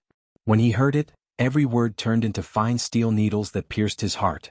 It pierced his heart until it hurt, causing his handsome face to twist into a vicious expression. How old was Little Fox? He was only 2 or 3 years old. That was a time when farming was a big collective and there was no guarantee of livelihood. It was a time when news was blocked. No matter if they were in trouble or sick, the first thing they would do was to pray to the gods and Buddha. There was a rumor that the little fox was a jinx. The Yi family was really vicious. When Xia Jinyuan heard the pain in her heart, she sneered softly and said, "From the looks of it, old Madame Yi is paving the way for Yi Jifan to adopt Yi Qian. He's a jinx to his parents. Even if the village wants to adopt Yi Qian for the sake of the pension, they're scared by the fact that he's a jinx. A jinx in his life? To treat the little fox so cruelly and viciously, it was only right that he cursed them until they had nothing left." Principal Chen only knew about Yi Qian's past from Uncle General. Knowing all this, he felt even more pity for Yi Qian, and his heart ached for this little girl. Principal Chen looked at the middle-aged major, who was so angry that his handsome face was filled with anger, and felt gratified. Although Commander-in-Chief Xia's only son was the son of God, he was also a man who valued friendship and righteousness, and had the demeanor of a gentleman. If one day he was no longer around, with Major Xia taking care of him, Principal Chen would be able to answer to Uncle Jen. At that time, who knew why the Yi family did this? When old Madame Yi lost her son, everyone sympathized with her. After she lost her beloved daughter-in-law, the rumor that the little girl was a jinx was much more credible than the usual gossip. Chapter 1873. Yi Jifan, who happened to be the village official, was furious because of this. He said that old Madame Yi was too foolish and that Yi Qian wouldn't be able to live in the village in the future. Uncle Jen was still in the army at that time. By the time he returned, everything had been settled. Yi Jifan didn't care that his family would be cursed by Yi Qian and went with Sun Dongqing to bring Yi Qian back. To the villagers it was a happy ending. They didn't have to worry that Yi Qian would be arranged to stay at their house for a while. Not long after, old Madam Yi and old man Yi left Shuku village together and went to the coastal city with their daughter and son-in-law. The reason they left was that Yi Qian's life was too tough and would be a curse to her. The villagers more or less believed in fate, and didn't suspect anything.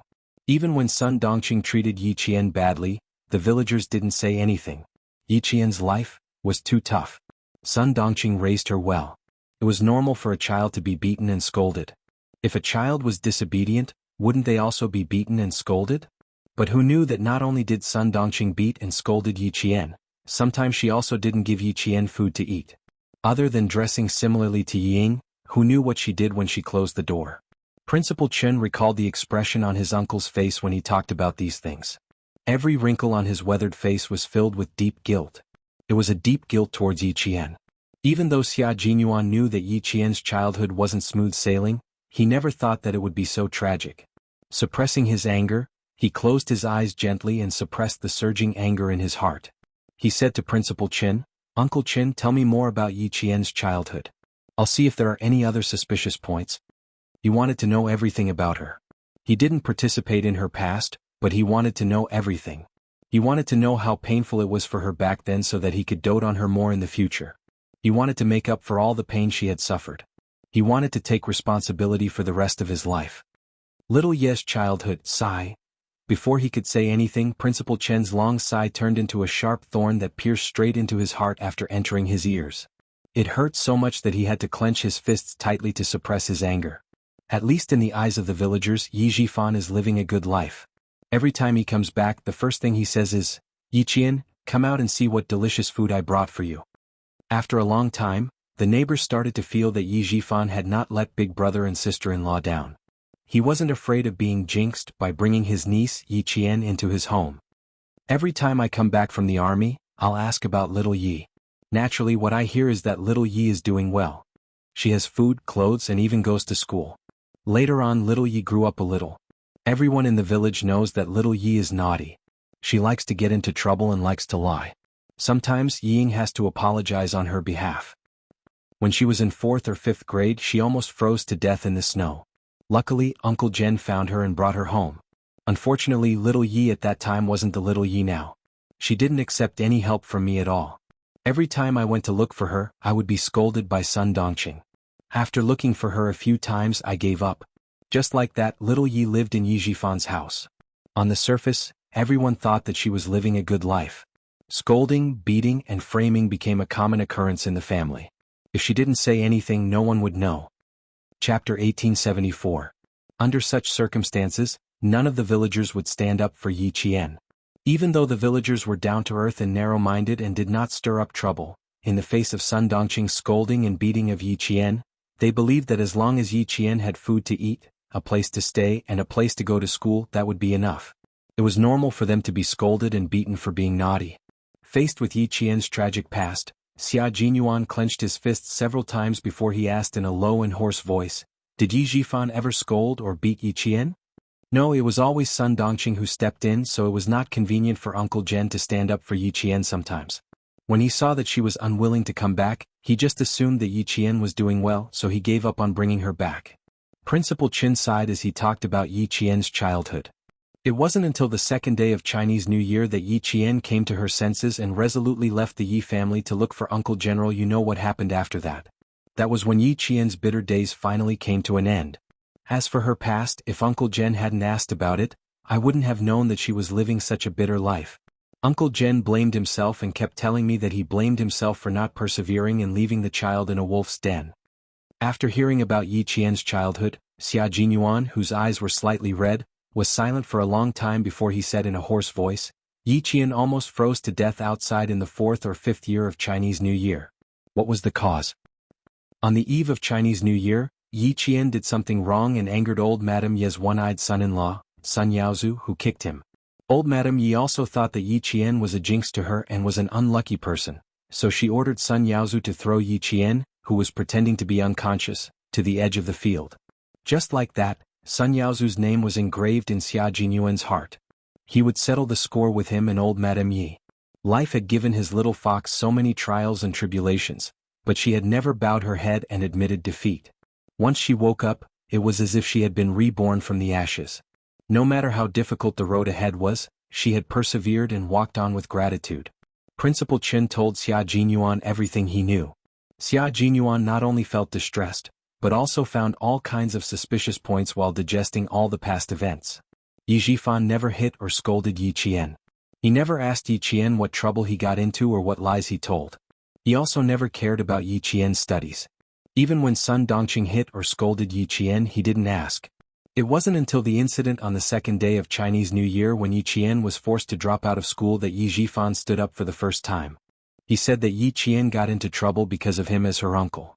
In order to prevent her from continuing to affect the school, he asked Yi Qian to drop out of school and go home.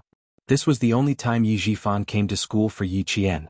It was for no other reason than to ask Yi Qian to drop out of school. After connecting the previous analysis with Yi Qian's childhood, Xia Jinyuan's eyes turned cold. He said in a low voice, Yi Zhifan didn't get involved in Yi Qian's matters because he wanted to protect himself. If anything happened, he could push all the blame to Sun Dongqing. The incident on the second day of Chinese New Year made Yi Zhifan think that the time was right. He could directly ruin Yi Qian's studies and make her drop out of school because of her reputation. As the mayor, he didn't use his power for personal gain, which showed that he was a fair person. Uncle Chen, you still have to hide our conversation from Yi Qian. I need to investigate a few more things. I'll let you know if I have any leads. Chapter 1875. What he could be sure of now was that firstly, someone had indeed killed Sun Xueqing. Second, this person was no ordinary person. He already had a certain amount of power back then. To be able to support Yi Zhifan all the way to the top, he must be even more powerful now. Third, why did this person kill martyr Sun Xueqing? Why did he want to cripple Yi Qian? What was the big secret behind all of this? He actually involved the next generation and caused Yi Qian to suffer so much. Fourth, did old Madame Yi and Yi Zhifan know anything? Fifth, why did Sun Yaozu want to kill Yi Qian, a child? Sixth, Yi Zhifan was now in contact with the Du family. Was this person the one who pulled the strings? Was it so that Yi Zhifan could contact the Du family to deal with the family Xia and Yi Qian? Everything needed to be investigated, and he had to start from the death of martyr Sun Xueqing. He had to use this as a breakthrough point to slowly tear apart the case. At the same time, he would tell old man Xia everything and have him pay attention to the Du family's recent movements. He would see if he could find any clues about the person behind the hornless dragon jade pendant. What do you want to investigate? Principal Chen's expression immediately darkened. No matter what you're investigating, it's very dangerous. There are too many things to investigate, Uncle Chen. I don't understand why someone would want to make things difficult for Yi Qian. I don't understand why they would want to cripple Yi Qian. The matter was too complicated. Even the intelligent and meticulous Xia Jinyuan couldn't straighten everything out in one go. Seeing Principal Chen's expression suddenly turn cold and worried that he would act rashly, Xia Jinyuan couldn't help but smile. Don't worry, I won't investigate rashly. That's good. But you've always been steady, so I'm not worried. Although Principal Chen said this, the courage on his face slowly disappeared into his eyes. He glanced at the young major who was wholeheartedly concerned about Yi Qingtang and sighed softly. It seemed that he still had something to say, but was hesitating whether to say it or not. Xia Jinyuan poured a glass of warm water for Principal Chen and himself. Holding the glass, he stared at Principal Chen's thin face. His clear and dark eyes held a faint smile as he looked into Principal Chen's eyes. You don't have to worry about anything when it comes to me. Yi Qian isn't just my girlfriend, she's also my comrade. In the future, she'll be the love of my life. Uncle Chen, before he passed away, he told me to take good care of Yi Qian, to protect my wife like a real man, to protect her, to love her.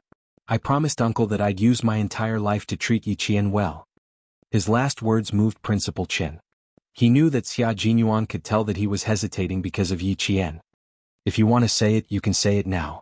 If you're still hesitant or have any misgivings, you can say it the next time we meet. I'll listen. Xia Jinyuan had always been very patient when it came to Yi Qian. He could tell that Principal Chen was in a difficult position, so he didn't press him. He only smiled and said, whatever happened to her in the past or in the future, I'll accept it unconditionally. Principal Chen, who was already moved, laughed. Major Xia, that night at the Snowy Highlands you played mind games with me. Now you're much more skilled at it. You can say what I want to hear the moment you open your mouth. Actually, Yi Qian herself isn't too clear about this. She only knows that her father isn't old Madame Ye's biological son, but she doesn't know that her father isn't Yi Xinfan. Chapter 1876. What did he mean? Xia Jinyuan narrowed his eyes and looked at Principal Chen. I need you to explain it more clearly. I can't explain it clearly. Uncle Jen only told me that Yi Xinfan's father isn't Yi Xinfan. If you have time, go back to Shuka village. Chief Kai sent over a diary written by martyr son Xueqing. I didn't read it and neither did Chief Kai. Maybe there's an answer in it. Xia Jinyuan nodded. He definitely had to get the diary. He would take Yi Qian with him. If you want to investigate Yi Xinfan's mother, I can give you the contact of a person. Before Principal Chen could finish his sentence, Xia Jinyuan suddenly stood up. Principal Chen realized something and immediately turned to look at the door of the ward. He saw Yi Qian. Yi Jian seemed to have not woken up yet. She stared at Headmaster Chen, who was leaning against the bed with her dark eyes. Her look made Headmaster Chen very worried. He turned his head and quickly asked Xia Jinyuan, "This girl, did she hear anything?" "Don't worry." Just as Xia Jinyuan was speaking, Yi Qian seemed to wake up. The moment the door was pushed open, a figure rushed to the bedside like lightning. "Ayaya, you little girl. My old bones are about to be crushed by you." Principal Chen didn't know whether to laugh or cry when Yi Qian hugged him tightly. This girl rushed over in such a hurry and still managed to avoid his hand that was holding the syringe. He had made her worry. It was not that Yi Jian had not woken up, but she was so surprised that she was stunned. She hugged Headmaster Chen's shoulders with both hands and did not want to let go. She said in a muffled voice, "You're so skinny that only your bones are left. At that time you promised me that you would take good care of yourself, but now, you see, Uncle Chen, you went back on your words." She didn't cry because she knew that her family didn't like to see her cry. She didn't feel sad because she was afraid that her emotions would affect Principal Chen. It's good to be thinner. Thinner people are more energetic and healthy when they get older. You, on the other hand, have lost a lot of weight. You've lost so much weight that there isn't much flesh on your face. Principal Chen gently patted Yi Qian, who was trembling slightly. This child was so obedient that it made one's heart ache. She knew that he didn't like her and would cry at the slightest thing, but she had been holding it in, afraid that she would make him unhappy. He couldn't understand why someone would want to make things difficult for such a well-behaved and obedient child, who had no parents. Xia Jinyuan moved a chair to the side of the ward, put his arm around Yi Qian's shoulder and asked her to sit down. "Uncle Chen just woke up. Stay here and chat with him. I'll go get breakfast." His original plan was to return to the military base after sending Yi Qian back to school, but now he had to change his plan. He had to go to Shuka village first, so Yi Qian could only go back to school alone. The 4-day break was a little rushed. If he went to Shuka village, he wouldn't be able to go to the National University of Science and Technology of China. Xia Jinyuan, who had rebooked his plane ticket, came up with a bowl of plain porridge. He happened to see the doctor doing his rounds. After the doctor finished writing the medical record, he smiled and said, "I didn't expect you to be able to understand these medications. I almost thought that you were a military doctor." He then said to Principal Chen, "Your child is really smart. She can even teach herself medicine." Yi Qian was changing Principal Chen's 4-drip. She had inserted too many needles recently, and there were countless needle holes on Principal Chen's arms. There were also many bruises left behind from the needles. The nurse came over and inserted 2 needles, but there was no blood flow back. Yi Qian disinfected her hands and asked the nurse to go to the side. She then inserted the needles into Principal Chen's arms with familiarity. This made the doctors around her think that she was a military doctor. Chapter 1877. Xia Jinyuan suddenly remembered that night in Fujian town, the soldier who was chasing after the gang leader was shot. At that time, it was Yi Jian who assisted the military doctor to complete the operation. When the military doctor was cleaning the gunshot wound, Yi Qian would be able to prepare the necessary surgical tools and pass them to the military doctor accurately. At that time he thought that the military doctor had told Yi Qian in advance, but now it seemed that she probably knew it herself.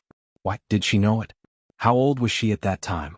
She wasn't even a 3rd-year middle school student. How did she know it? Who taught her? Did the military doctor teach her at that time? If he had taught her, with her memory and comprehension, she would have been able to remember it. Suppressing his surprise, he heard Principal Chen laugh and say, "She's smart. She likes to flip through all kinds of books and knows how to use her own hands. She just looks familiar. How can she compare to a nurse who graduated from a professional college?" Besides, they also need to learn some simple emergency measures. If they don't know anything, then it'll be troublesome. Xia Jinyuan couldn't help but laugh. She was indeed eager to learn. As long as she thought it was useful, she would take the initiative to learn. Things like bandaging and inserting needles were basic emergency measures that they had to learn on the battlefield. It was normal that she would insert needles into Uncle Chin. Our nurses also need to learn more. She's not a professional and can insert needles on the first try. You guys need to learn more, the doctor said humorously to the two nurses. Although he was joking, he was also lecturing them. The two nurses nodded and humbly listened to the lecture. Just now, the two of them were indeed a little embarrassed. They had each inserted needles twice without success, but the female soldier from the army succeeded on the first try. They were so familiar with her that they thought she was the accompanying military doctor in the army. Yi Qian, who was wearing the jungle combat training uniform of the field forces, was easily misunderstood by them. After adjusting the speed of the drip, Yi Qian stood up straight and said with a smile, "I was a little impatient. Please forgive me, Professor. This child sure knows how to be polite." The doctor saw that Yi Qian was very polite and mature. He smiled and said, "Then you have to take good care of the old class leader. He can eat some meat now, but it should be light. He can't eat spicy food." The military was extremely meticulous when it came to living arrangements. Previously, there were caretakers to take care of him, especially when it came to food. Every day there would be nutritious meals, and there would be a list of what to eat and what nutrients to add. This was something that Principal Chen, who was used to living a rough life, could not get used to. Last week, after he was allowed to eat some meat and fish, he was determined not to be given any more preferential treatment. He even asked the military and the hospital to withdraw the caregivers and stop giving them such special treatment. The guards asked for instructions from their superiors. Only after obtaining the military's approval did they inform the hospital to withdraw the special treatment according to Principal Chen's wishes. Only then did Principal Chen feel much better. "Uncle Chen, listen carefully. In the future you have to quit drinking alcohol and spicy food."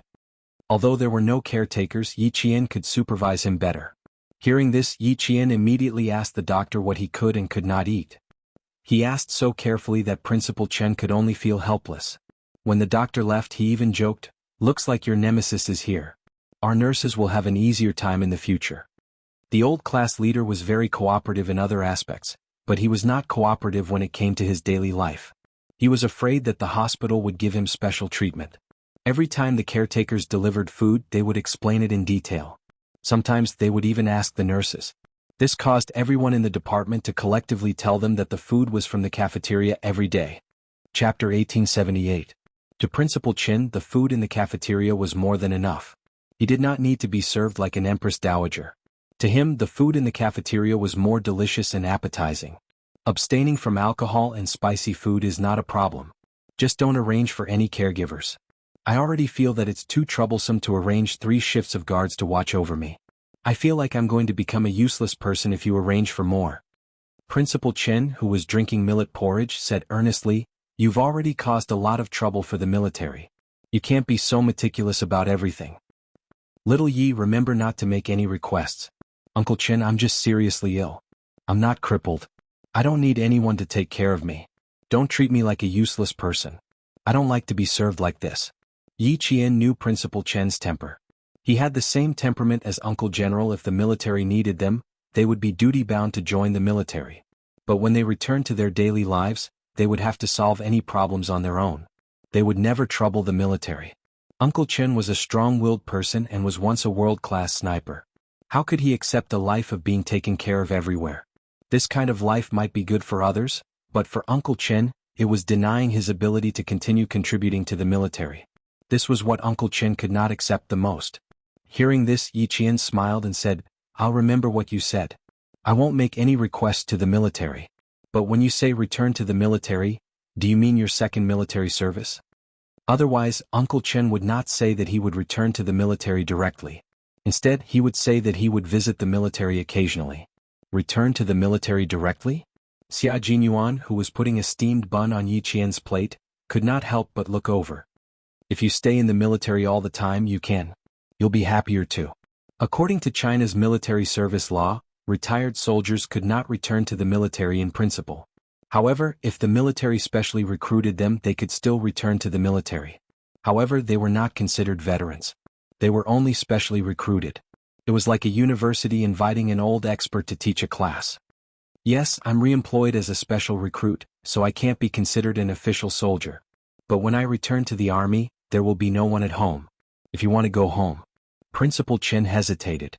He was worried that when Yi Qian returned to the village, the house would be too empty and cold. Uncle Chen, I think it's pretty good.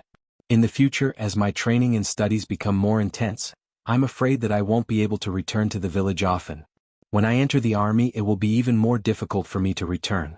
I think it's good that you've been specially hired to return to the army. Yi Qian interrupted him somewhat anxiously. She knew what Principal Chen was thinking, but to put it bluntly, she really didn't have much affection for Shuku village. It was probably because she had been hurt too badly by the rumors and slanders in the village in her previous life, and it was also probably because she had weak feelings for other people other than her family. So much so that even though she had lived 2 lives, she could not bear to part with the village that had raised her. If Uncle Chen was specially hired to stay in the army in the future, that would be perfect. In the future, during the holidays, she could directly return to the army to look for Uncle Chen. She could also train with the soldiers during the holidays. Yi Qian only needed to think about this kind of life for a moment, and the corners of her mouth curled up slightly. It seems like you really want me to return to the army. Alright, as long as you don't have any objections, then I've decided. In the future, I'll stay at the sniper base in the southern province. Shuku village. Girl, I'm afraid I won't be returning to the village in the future. Chapter 1879. Principal Chen was not a local resident of Shuku village. Being far away from his hometown, he was used to traveling around the world and was less homesick than others. He had been the principal of Fujian Town Middle School for more than 10 years, and even his house was arranged by the school. If you don't want to go back, then so be it. I'll go wherever you go in the future. Yi Qian spoke so quickly and confidently that Xia Jinyuan couldn't help but raise his eyebrows. He coughed lightly and waited for her gaze to fall on him before he said calmly, I heard that the sniper training base in southern province is very convenient to get to the airport. If you're free, you can actually come to Beijing for a short stay. My dad and grandparents will be very happy to have you here. I called my dad in the wee hours of the morning and told him that I planned to go back in the afternoon to visit him. Who knew that he would tell me directly that I didn't need to go back alone and that he would be happy to bring you back. Yi Qian, who was chewing on a steamed bun, blushed a little. She stuttered, Who told you to tell the commander-in-chief that I was coming to Beijing? You deserve to be despised. Was it a bad idea not to go? But going didn't seem right either. Yi Qian had a headache. She was most afraid of this kind of thing. It's time to pay him a visit. During this period of time, as long as Commander Xia has time, he will take the time to visit me in the hospital. He will send people to take care of things in the hospital. Little Yi, you will go with Major Xia to visit the commander-in-chief in the afternoon. Principal Chen was naturally happy to see that the relationship between the parent and the representative was stable. As he spoke, he signaled Xia Jinyuan with his eyes. The major, who was well liked for his work, immediately said, Then we'll listen to Uncle Chen. We'll go home together in the afternoon. Yi Qian was so scared that she didn't even chew the steamed bun in her mouth and swallowed it. She didn't want to go back to Captain Xia's house now. She didn't want to go at all. Principal Chen glanced at the way she swallowed the steamed bun in fright. Before she could catch her breath, he quickly nodded. Go earlier. Don't come back too early. I need to catch up on my sleep in the afternoon. Commander-in-Chief Xia liked Yi Wanwan very much. Every time he came back, he couldn't help but talk about her. His words implied that he wanted Yi Wanwan to visit his home. But this girl was thin-skinned. She definitely wouldn't agree if Major Xia invited her to his house. It was only possible if he opened his mouth. Then I'll call my dad now and tell him. It just so happens that it's Sunday today. If he's free, he usually plays chess and fish with his old comrades. It's easy to arrange the time. Alright, then call the commander-in-chief. I have something to discuss with little Yi. Without needing Yi Qian to say anything, Principal Chen made the decision and instructed Major Xia, who had wanted to bring her home for a long time, to quickly make the arrangements so that Yi Qian wouldn't have a chance to recover from his shock. Yi Qian couldn't get a word in edgewise. By the time he caught his breath, everything had already been decided. Seeing Xia Jinyuan get up, she rushed over and tried to grab his arm. Don't I. Little Yi, look at this medicine. Isn't it a little too fast? Why do I feel a swelling pain in my arm? She wanted to stop him, but she had to see if Principal Chen would agree. Yi Qian immediately withdrew his hand and turned off the drip.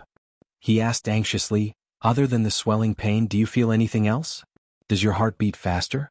Do you feel any pressure when you breathe? Has something similar happened in the past? Today's medicine was the same as a few days ago. However, with the same medicine she didn't feel any discomfort at first, but later on she felt uncomfortable. Similar situations had happened before. Yi Qian was a little nervous. Chapter 1880. Xia Jinyuan had already stood up gracefully and left the ward to call Commander-in-Chief Xia. Principal Chen, who was pretending to be unwell, saw that Xia Jinyuan had already left the ward. He instructed Yi Qian to sit down and said earnestly, "Why are you panicking? Sit down and finish your breakfast." Yi Qian, who knew that Principal Chen had done it on purpose, heaved a sigh of relief and said, "Uncle Chen, I can't stand being scared like that." He did not give up and turned to look outside. He quickly calculated in his mind. "Don't look anymore. It was my idea and my intention." Headmaster Chen's face was full of smiles. Relationships that don't aim for marriage are all hooligans. He had to keep an eye on them. So far, the Commander-in-Chief's son was indeed impeccable. Yi Qian did not have any other long-term plans. He only wanted to bring Yi Qian home. Not bad, not bad. Yi Qian was a dependable and responsible man. Even though Principal Chen had always been satisfied with Xia Jinyuan, he still had to observe him. He was quite satisfied with Yi Qian's performance today. Yi Qian had lost her appetite for breakfast. At this moment, her heart was filled with anxiety. "Uncle Chen, I'm not prepared at all. It's too rash of me to visit you all of a sudden. I was also afraid that I would be rude. You know that I really don't know much about relationships. There are some things that I don't dare to face. What should I do if I were to be rude?" Yi Qian was very anxious and nervous. She did not have her usual calmness. Her little face was so tense that even the expression in her eyes was very unnatural. Seeing this, Principal Chen could not help but sigh softly. They had taught Yi Qian how to be strong, independent and work hard, but they had not taught her how to deal with complicated relationships. Fortunately, Major Xia saw through Yi Qian's resistance to the outside world and had a deep conversation with him. After that, Yi Qian did not stay in a narrow circle. Major Xia personally led her. In about half a year, Yi Qian was able to get along well with the sergeants in the army. It was the same in school. She was no longer alone and had a few good friends. The little girl in the past had grown up day by day. Now she was a female soldier who could shoulder responsibilities.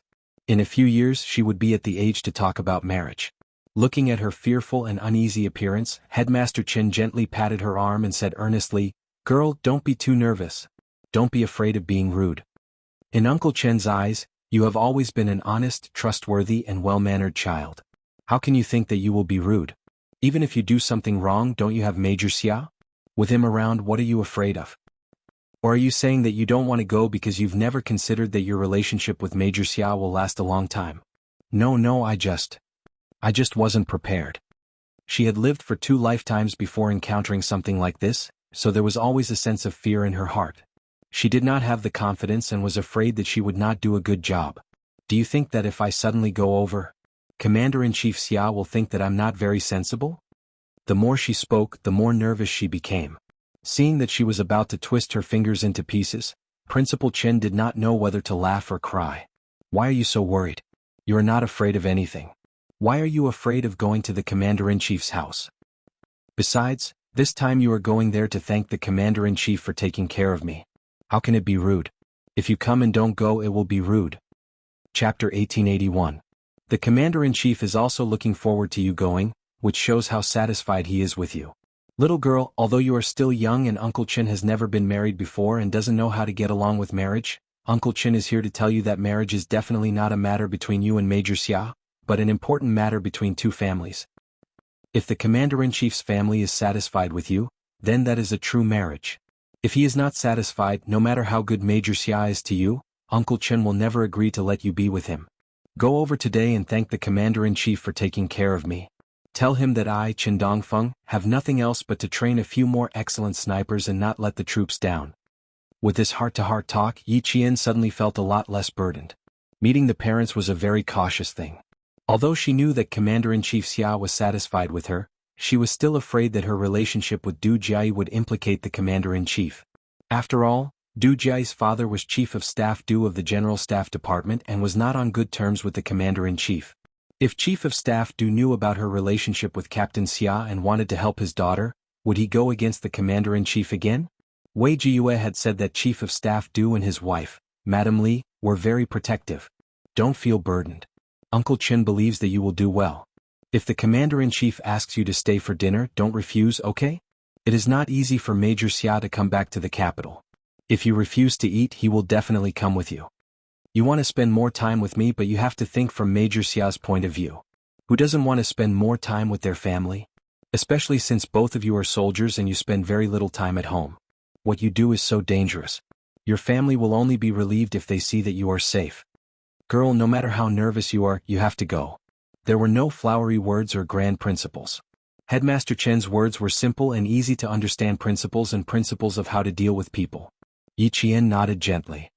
Okay, I know. It was better not to think about it in her heart. She really couldn't just think that she didn't want to go and not think that if she didn't go, Captain Xia would most likely not go home. Didn't he just say that Commander-in-Chief Xia had said, if he goes home alone, then don't come back either? Although he was very nervous, he didn't care anymore. He gritted his teeth and went ahead. Yi Qian gritted his teeth as he made his way to the entrance of the courtyard. The guard checked their IDs and confirmed that their identities were correct. He saluted the two people in the car and immediately let them go. When the car window was rolled up, Yi Qian immediately raised his hand to rub his face, trying to loosen his stiff, apple muscles. I'm so nervous, so nervous. I'm even more nervous than the first time I used a gun to kill a target. She rubbed her face, pouted her cheeks, tugged at the corner of her clothes, adjusted her hat. She looked extremely nervous. Xia Jinyuan tried hard to hold back his laughter. He was afraid that his laughter would provoke this little ancestor, so he directly opened the car door and rolled on the ground. He didn't even wait for Xia Jinyuan to stop the car before he left. Is there really only the commander-in-chief at home? Was there really no one else? Are there any other leaders? Captain Xia, you have to tell me the truth too. Don't make me confused. Then, before Xia Jinyuan could answer, she said again, if I do anything wrong later, quickly give me a look. I can understand what you mean. If I do something stupid, don't just sit there. You must stand out. Is my bow tie crooked? Is my collar flat? Oh, are my epaulets loose? Chapter 1882. There was no one else who could be this nervous. Without Xia Jinyuan saying anything, Yi Qian, who had been talking to himself, began to tidy up the military academy's winter uniform, afraid that it would be rude. She had spent a long time tidying up the winter uniform in the hospital. Her epaulets, collar, bow tie, and belt were all neatly arranged. Because the clothes had been in her bag all this time and had not been worn before, she had even borrowed an iron from the caregiver to iron them to the point that there were no creases at all. She had already checked them carefully, yet she was still afraid of being rude. It was obvious that she was extremely nervous. After entering the courtyard, Xia Jinyuan slowed down the car. He smiled and looked at her gently. His slender fingers nimbly maneuvered the steering wheel to turn to the left. Everything is fine. There's nothing rude about it. Little fox, you're too nervous. Relax. My dad isn't some evil spirit. Why are you so nervous? Besides, you've already met my dad. It's not like an ugly daughter-in-law meeting her in-laws. My dad was very happy when he heard that you were here. The good news came so suddenly that he wondered if I was deliberately teasing him. He only believed me after confirming it with me. You said you were nervous. Maybe my dad is even more nervous than you are. Yi Qian, who was so nervous that he could not sit still, laughed when he heard this. How can you say that? Why would the commander-in-chief be nervous? After being teased by him, Yi Qian finally felt that he was no longer as nervous as when the car drove into the courtyard. He patted his chest and continued to take deep breaths. Don't be nervous, don't be nervous. If you retract your head, you'll be stabbed. Just grit your teeth and you'll get through it. Xia Jinyuan's forehead twitched when he heard that. He was even distracted from driving. My house is not an execution ground. You won't be stabbed. Don't you usually have psychological training? Why isn't it working now? It's two completely different concepts. Yi Qian glared at him and continued to take deep breaths. Those psychological training are either for combat or for captives. How can it compare to this? Why can't we compare? You're so nervous right now. You're even more scared than going into battle with a spear. Little fox, you have to calm down. Why don't you just imagine my father as a heinous bad guy, and you as a spy whose main purpose is to gain the bad guy's trust so that it'll be easier for our army to infiltrate and steal the enemy's intelligence so that we can win the battle. Faced with Yi Qian's nervousness, Major Xia tried to hold back his laughter as he came up with one bad idea after another. Most of them were based on slandering his old man so that Yi Qian could relax a little. Yi Qian finally understood how Commander-in-Chief Xia and Captain Xia got along. You insult me, I insult you. As long as there was an opportunity, they would roll up their sleeves and fight it out. The first time they met, the Commander-in-Chief had said that he often fought with Captain Xia back then. It seemed like it was true. There was no lie at all. This way of getting along with each other might seem like they didn't have much feelings for each other, but in fact, the relationship between father and son was quite close. They got along like brothers and were on the same level. It was a very relaxed way of getting along with each other. Yi Qian said somewhat enviously, "You have a very strong father-son relationship with the Commander-in-Chief." Faced with the sudden praise, the thick-skinned Major Xia actually felt a little uncomfortable. The old man and I used to fight a lot in the past. We didn't like each other. The father-son relationship you mentioned probably came from fighting. But the children in our courtyard are all similar. Take Han Zheng for example. He used to scheme with me about whether to steal his father's gun. Let's make them anxious. Chapter 1883. Xia Jinyuan didn't want to talk about his dark history, but when he saw the excitement in Yi Qian's eyes and how she didn't look as nervous as before, Major Xia was still willing to use his dark history to make her happy. A man who was willing to coax you with a dark history that he didn't want to talk about was usually your Mr. Right, because he was willing to share the rest of his life with you, only hoping that you could completely walk into his world. Although I'm a gangster, I can't steal a gun. But since Han Zheng mentioned it, I didn't want to dampen his spirits, so I immediately nodded and agreed. Guess what I did after that? You also stole the Commander-in-Chief's gun? Xia Jinyuan laughed. Silly fox, how can a gun be stolen so easily? The current gun control law is not a modified version. There were strict regulations back then. Although I'm a gangster, I know that if a soldier loses his gun, he will be fired. Although I don't get along with old man Xia, I won't steal his gun. Then what bad things did you do? Yi Qian really liked hearing about it. Hearing about his childhood made her feel like he was making up for her missing childhood. I don't think it's a bad thing. Han Zheng gets angry every time I mention it. When I went back, I thought about it and was afraid that Han Zheng would really steal the gun, so I ran back to the Han family and told Uncle Han. When Han Zheng came back from his calligraphy class, he was greeted with a whip. Han Zheng was beaten until he cried out in pain. Yi Qian couldn't help but laugh out loud. Her laughter was as clear as spring water and was filled with the flavor of sunshine. Han Zheng must be angry. He couldn't make up his mind and specially came to ask you. It wasn't easy for him to make up his mind, but you betrayed him right after he made up his mind. He was beaten up until he cried out in pain before he even did anything bad. It would be strange if he wasn't angry. After Han Zheng was beaten up, he said that it was worth it to be beaten up for doing something bad. He didn't even have time to do anything before he was beaten up. It was a big loss. Speaking of the past, Xia Jinyuan couldn't help but want to laugh. He had done so many horrible things that he couldn't even finish recounting them in 3 days and 3 nights. Uncle Han beat Han Zheng up and even brought some fruits over to thank him. When my dad heard that, he felt that Han Zheng didn't have the guts to do that. I was probably part of it. When Uncle Han took a step forward, I would be beaten until I cried out in pain. Ever since this incident, I've understood one thing. Before doing something bad and snitching on others, you have to consider whether you're important enough. Although Uncle Han came to thank me, he also exposed my involvement. In the future, if you want to do bad things, you must remember that you can't leave a tail behind. You must not casually snitch on others. You must hide yourself well. You must hide your achievements and reputation. Yi Qian was laughing so hard that tears were welling up in the corners of his eyes.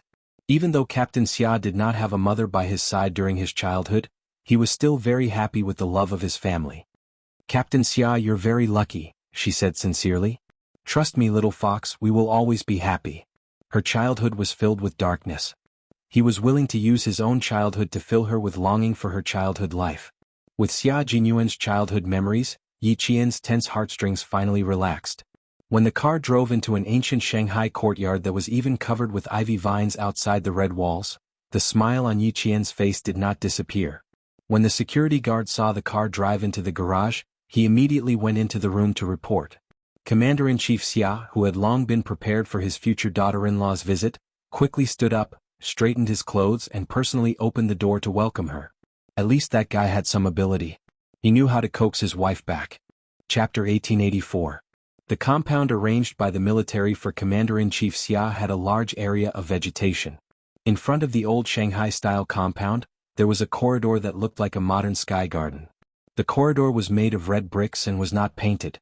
The red bricks and white walls had pots of potted plants on them. Even in the middle of winter, there were small red flowers in the potted plants. Yi Qian took a closer look and realized that they were blooming red plum blossoms. The outer walls were covered with vines. Because it was winter, all the green leaves had withered, leaving only brown vines that looked like spider webs clinging to the walls. Yi Qian shifted her gaze to the second floor. The ivory-white old-style window arches looked freshly painted against the red bricks. They were very clean. One of the windows in one of the rooms was pushed open. The light-colored gauze curtains danced gently in the wind. It made Yi Qian feel as if someone was watching her from above. Yi Qian shuddered, and her heart, which had just relaxed, tensed up again. Just as she was about to speak, she saw a dark green figure pass by behind the pillars in the corridor. Yi Qian puffed out her chest and sucked in her stomach. Her expression was so serious that it was as if she was returning to a government office to report on her work. She even muttered, "Walk faster, walk faster, walk faster. The commander-in-chief is already here. Don't let him wait for too long. Walk faster, why are you walking so slowly all of a sudden? You can't even walk properly. Little fox, I have to match your pace to walk faster." Xia Jinyuan wanted to laugh again. At the same time he felt that his bad habits were a little too deep. It was a little too unkind. His girlfriend was so nervous that she was walking properly, but he just wanted to laugh. No, he couldn't laugh. Laughing would ruin things. It wouldn't be too late to laugh after he brought her in. It was too interesting. He was used to Little Fox's calmness that was beyond her age. He had never seen her embarrassed before. Today was a fresh experience for him. No matter how he looked at it, it was not enough. Xia Jinyuan, who was usually able to walk properly, held Yi Qian's hand and squeezed it slightly. "Come follow me." Yi Qian was really embarrassed at this moment. She did not expect herself to take a straight step. Commander-in-Chief Xia, who was standing on the steps, also wanted to laugh, but he held back and maintained a kind smile. He looked gently at Yi Qian, who was led by his son all the way here. "Shall Yi, treat this place as your own home. Don't be so nervous. I'm not a man-eating tiger. What are you afraid of? Even if I'm a man-eating tiger with the abilities of the special forces, it's not a problem to get rid of a tiger." This was what Commander-in-Chief Xia said to his future daughter-in-law, who was visiting his house for the first time. His future daughter-in-law, who was originally nervous, almost trembled and fell. "Be careful under your feet, the gravel road is a bit uneven." He held his girlfriend firmly and said softly, "My dad is right. If you're not even afraid of a tiger, my dad has nothing to be afraid of." Yi Qian thought, even 10 tigers are no match for the commander-in-chief. She dared to hit a tiger, but she definitely did not dare to hit the commander-in-chief. The commander-in-chief saw that Yi Qian was so nervous that she did not know where to put her hands and feet. The smile on his face became even more benevolent. "Take a seat first. I'll make you some tea. Drink some hot tea to calm your nerves, then relax and chat. I won't trouble you. I'll go. Yi Qian, whose butt had just touched the sofa, suddenly jumped up and looked like she was ready to make tea at any time. Commander-in-Chief Xia could not help but tease her. "Do you know where my kitchen is?" Chapter 1885. Where was Commander-in-Chief Xia's kitchen? He really didn't know. Yi Qian stood up and sat back down silently. He had already despised himself 100 times. When Commander-in-Chief Xia went to the tea room to make tea in a good mood, Xia Jinyuan came up to Yi Qian and said with a smile, "Don't worry, you'll know where my kitchen is after you come here a few more times. I'll also tell you where my room is later and invite you in to have a seat." At that moment, there was a little person dancing happily in the major's heart. When he saw Yi Qian's embarrassed state, he couldn't help but love him even more. He was too cute. How could he be so cute? He was so cute that he really wanted to kiss him. Xia Jinyuan glanced at the corridor leading to the tea room from the corner of his eye. He immediately seized the opportunity and kissed Yi Qian's cheek at lightning speed. "Give me a kiss so you can relax." Yi Qian jumped when he was kissed. He covered his cheek with his hand and quickly glanced in the direction where the commander-in-chief had gone. He glared at the man who still dared to be impudent. "You're even more nervous now. You need to stay away from me." "Are you sure you want me to sit away? You don't want me to support you?" Xia Jinyuan raised his eyebrows. There was a deep smile on his elegant face. He pretended to get up and sit on the other side. "Then I'll really go over there. You can have a good chat with the old man while you drink tea." Yi Qian grabbed his arm and pinched it. "Don't you dare." He then asked softly, "How does the commander-in-chief usually settle his meals?" Family Xia didn't have any servants. There weren't even any servants to cook. There was no sign of a mistress in the house. Although the decor was warm, it was full of masculinity. It's easy to settle. I usually settle it at the military headquarters. Occasionally I'll come back early and call the guards in advance. The guards will take care of the meals. Sometimes he would go to the North Sea to rest. Family Xia's old house is near the North Sea, so he would go back to accompany Old Master and Old Madam. Ever since Xia Jinyuan was admitted to the National University of Science and Technology of China, Commander-in-Chief Xia sent the old servant who had been serving him and his father to Old Madam Yang and did not hire another servant. Then you should spend more time with the Commander-in-Chief when you're resting. You should also go back to the old mansion to visit Grandpa and Grandma often. Her voice was so soft that she had to prick up her ears to hear it clearly. Even so, Yi Jian was still worried that Commander-in-Chief Xia would hear her. Xia Jinyuan gently squeezed her hand and said with a faint smile, "You have to go back to visit Grandpa and Grandma. Are you blaming me for not taking you to visit them? Why don't we go to the old house tonight? Take a look at the two elders?" "I didn't mean that." Knowing that he did it on purpose, Yi Qian could only hold it in for the time being. "Don't mention going back to the old mansion later. I can say that I'm here to thank the Commander-in-Chief, but if I visit the two elders, I'll become mute." He knew that she wasn't fully prepared to face his family, so how could he make her feel awkward? Seeing that she was so close, Xia Jinyuan lowered his head and pressed his forehead against hers intimately. He rubbed it a few times before looking up and smiling gently. "Okay, I won't scare you anymore. Don't worry. I won't take you back to the old mansion today. You have to be prepared. I have to give you time. But we'll definitely have to go back to the old mansion in the future. You have to be prepared in advance. The earliest is next year. Old Master will be celebrating his 90th birthday next year. If we have time, we have to be there." Chapter 1886. There was still a year to prepare, so Yi Qian felt that he would be fine. He nodded and said, "Okay, if I have time, I will definitely accompany you home." "Really?" Xia Jinyuan raised his eyebrows. There was a deeper meaning in his smile. Yi Qian didn't seem to realize that he had just agreed to something. He nodded and said, "Of course, I always keep my word. Okay, I will remember." Major Xia smiled like a cat that had stolen a fish. No matter how you looked at it, there was a deeper meaning behind his smile. Yi Qian didn't know about Family Xia's rules. If a man with a Family Xia brought his girlfriend home to attend the birthday banquet, it meant that their relationship was stable enough that they could get married and have children at any time. Yi Qian, who didn't know, agreed to Major Xia's proposal. He believed that he was the wife of Family Xia and Major Xia's wife. Major Xia was naturally happy that their relationship had changed so drastically. When the Commander-in-Chief came out with the tea, he saw the two of them sitting side by side on the two-seater sofa, their heads touching as they chatted. He felt very comfortable. In his life he had lived up to the heavens, the earth, the country and the people. But he had let down his only son. He owed him too much, so he didn't have the confidence to educate him. He had to straighten his neck and roar in order to feel a little more confident. He felt more at ease when he saw the young couple kissing each other. They seemed to be in a good relationship. Yi Qian heard footsteps behind him. He was about 2 fists away from Xia Jinyuan. He immediately stood up and greeted him. "Commander-in-Chief, I can do it myself." "Xiao Yi, don't be so formal. We don't need to be formal at home. You can call me uncle. I will be happier when I hear that." Commander-in-Chief Xia wasn't as rigid as he was at work. He was witty and humorous. However, he had been in the military for many years and held a high position. Even when he smiled, he still had a dignified aura about him. Commander-in-Chief Xia handed the steaming teacup to Yi Qian, who blushed when he heard his words. He added, "You're making me even more nervous." Hearing this, Yi Qian did not know how to respond without being rude. Come. Sit. Old 6, let little Yi sit down." Director Xia did not want his future daughter-in-law to be afraid of him. Although he was wearing a military uniform, he deliberately restrained his military might. He was afraid that she would be too nervous and not dare to come again after her first visit. "Have a seat, don't stand on ceremony." In front of the Commander-in-Chief, Xia Jinyuan hid his bad habits very well. He did not do anything that would make Yi Qian feel even more unnatural. Even the way he spoke was much more normal. The tea was very hot. Yi Qian took a small sip and was about to put the teacup on the coffee table when a pair of slender hands reached over and took the teacup for her.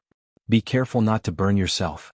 After taking the teacup, Xia Jinyuan also took a sip from her cup before putting the teacup on the coffee table. Yi Jian, who was blushing, kept receiving the gaze of Commander-in-Chief Xia. She straightened her back and sat upright, not daring to relax at all. Go home and relax.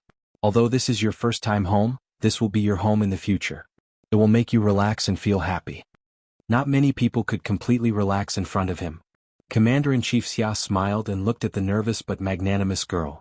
He kindly asked about Principal Chen. He's about to be discharged. He wanted to be discharged for a long time. He even wanted to run out of the hospital and ask for permission later. In the end, he didn't succeed and was stopped by the guards. I had to reprimand him a few times before he calmed down. It's only a few days until he can be discharged. I don't know if he can stay here for the next few days. Chapter 1887. After taking a few sips of hot tea, Yi Qian gradually relaxed his stiff body and said politely, Commander-in-Chief, Uncle Chen's illness has caused you to worry. Thank you very much. If it weren't for your timely arrangements, Uncle Chen might not have been able to pull through. I don't deserve your thanks. This is what the military should do. He fell in a position to train talents for the army, so it's only right for the military to do its best to save him. Fortunately, he survived the scare without any mishap. Otherwise, it would be the biggest regret of the military. Xia Jinyuan became the guest. He stared at the girl he admired with a soft gaze. He watched her go from nervousness to calmness and then back to calmness. Her thin and sexy lips were always slightly raised. His girl took this step for him, which meant that she approved of him and was willing to treat his home as her own. In the future, his home would be her home. It would be the home for both of them. We took his situation into consideration and combined it with the actual situation. In the end, we arranged for him to go to the sniper training base in the southern province. He will be specially recruited as a veteran and will enjoy the benefits of being in the army. Of course, his personal information will still be classified. His file will not be transferred to the southern province military region. And you will be able to be at ease. You won't have to worry about your family. You can focus on completing your studies without any burden. Even the guards were standing outside the living room. There was no one else in the living room. Yi Qian, who had relaxed, calmed down and faced the various questions from the commander-in-chief. After talking about Principal Chen, Commander-in-Chief Xia asked about Yi Qian's studies. You won't be staying in Beijing for long this time, right? I remember that the midterm exams for the National University of Science and Technology are coming up. How's your revision going? Did you miss your studies because of training? Commander-in-Chief Xia's intention for Yi Qian to come here this time was to introduce himself to Yi Qian. He didn't have any intention of inspecting Yi Qian. Therefore, he only asked about Yi Qian's current situation. Yi Qian smiled and answered seriously, My revision is going well. During training, Captain Xia tutored me. I've already finished reviewing the important content. We'll rush back to school tomorrow morning and start the exam the day after tomorrow. She had to leave school on December 12th to start a 45-day training. After that, there were only 3 days left before the school's midterm exams. Calculating the time, it would be the day after tomorrow. Therefore, she had to return to school tomorrow morning. Military academies are different from high schools. Academic results are ranked second, while comprehensive physical fitness results are ranked first. Although you have 45 days to train outside, I believe that with your ability, you can do both at the same time and achieve good results in both your specialization and comprehensive physical fitness. Commander-in-Chief Xia couldn't help but nod when he found out that Xia Jinyuan took time out to tutor Yi Qian every day. It seemed that his little rascal knew how to coax his wife better than he had imagined. Starting from his studies, Yi Qian was able to gradually relax. Commander-in-Chief Xia was like an elder in the family as he made suggestions. At the same time, he was also concerned if Yi Qian had any difficulties. If there were any, he should mention it and so on. More than an hour passed by just like that. Yi Qian arrived at the compound at 3 o'clock. In the blink of an eye, it was already past 4 o'clock. Commander-in-Chief Xia, who didn't realize that time had passed by quickly, was still teaching Yi Qian. You have a lot of room for improvement. In the future, you have to be as steady and solid as you are now. You don't have to worry about Principal Chen. I had a small meeting with the southern province. He will be specially hired to return to the army and train a group of snipers like you. Chapter 1888. You and sixth brother don't have to worry about family matters. Just take care of your own affairs and don't let down the country's expectations of you. He then said to Xia Jinyuan, You also have to restrain yourself better. As a man, not only do you have to shoulder the responsibility of your military uniform, but you also have to shoulder the responsibility of your family. Treat Xiao Yi well, who dared to go through hardships with you. Don't mess around. She was a very nice girl who didn't deliberately curry favor with him just because he was the commander-in-chief. Although she was very nervous, it was obvious that her nervousness stemmed from the importance of family Xia. She was afraid that she would be rude. She had a down-to-earth temperament, a sincere way of dealing with people, and her talent. Every family would like such a female soldier. Commander-in-Chief Xia didn't want such a good girl to fall into his family. Xia Jinyuan, who was once again reminded, curled his lips and sighed to Yi Qian. "See, I'm really not Commander-in-Chief Xia's biological daughter. I should be the son-in-law who moved in with his family, and you should be the biological daughter. If I had a daughter like Yi Qian, I definitely wouldn't let her marry you." The Commander-in-Chief smiled slightly and attacked his son mercilessly. "It's all thanks to our ancestors that you were able to find Xiao Yi now." Faced with the attack from his biological father, Xia Jinyuan, who had always been mentally strong, immediately agreed happily. Yes, you're right. In the future, I will definitely take good care of your biological daughter and won't let her suffer the slightest grievance. You have to do what you say. Don't try to make empty promises. Take Xiao Yi around and familiarize her with the environment. I'll take care of some small matters." Seeing the guards coming over, Commander-in-Chief Xia knew that he had something to take care of, so he got up and prepared to go back to the study. Xia Jinyuan looked at the time. It was almost time to prepare dinner. He pulled Yi Qian's hand and stood up together. Yi Qian was caught off guard and was startled by his sudden handshake. "Why are you pulling my hand in front of the commander-in-chief?" She naturally wanted to pull her hand back, but Xia Jinyuan did not let go. Instead, he interlocked his fingers with hers, making it impossible for her to break free. The Major's expression did not change as she said, "Dad, it's better to let Uncle Blessing and Aunt Blessing come back in the future. With them around, Yi Qian and I can still eat hot food when we come back. I have to think about it. I won't be having dinner at home tonight. I've booked a table outside. We'll go to the hospital together. You guys go ahead, I'll be quick." Commander-in-Chief Xia looked at Yi Qian with a gentle gaze as if he didn't notice their little actions. "Just take a look around. You don't need sixth brother when you come back in the future. You can go home on your own." In the morning, when Commander-in-Chief Xia heard that Yi Qian was coming to visit, he planned to invite Uncle Blessing and Aunt Blessing back to make dinner. The family of three could even have a drink together. However, Xia Jinyuan said not to alert the old mansion for the time being, in case the whole family was alarmed and came running to the house. He was afraid that Yi Qian would be so scared that he wouldn't dare to visit again. Now he's asking Uncle Blessing and Aunt Blessing to come back. Did something happen while he was making tea? Okay, you go ahead. Yi Qian, whose hand was held and could not break free, bowed slightly. Her ears were slightly hot as she watched the commander-in-chief stride away and go to the study. "My dad will like to see the two of us holding hands. Struggling so hard, aren't you afraid of dislocating your wrist?" Their fingers were intertwined. Xia Jinyuan looked at her red ears and bent down to get closer to her. "Why are you still so shy? It's just holding hands." Chapter 1889. There's nothing to be shy about holding hands with, but in front of the commander-in-chief. What? Shouldn't you be more reserved? Being around him was really a good way to train one's psychological tolerance. Yi Qian looked at their interlocked fingers and decided there was no need to shake them off. However, he still had to make things clear. "I was shocked by you. I'm not used to holding hands in front of elders." She wasn't angry, but she was indeed not used to it. Xia Jinyuan kissed the back of her hand. "Everything requires a process of getting used to it. I'll only hold hands and won't do anything else. How about that?" He was so shy that he needed to practice. "Are you sure?" Yi Qian didn't believe him.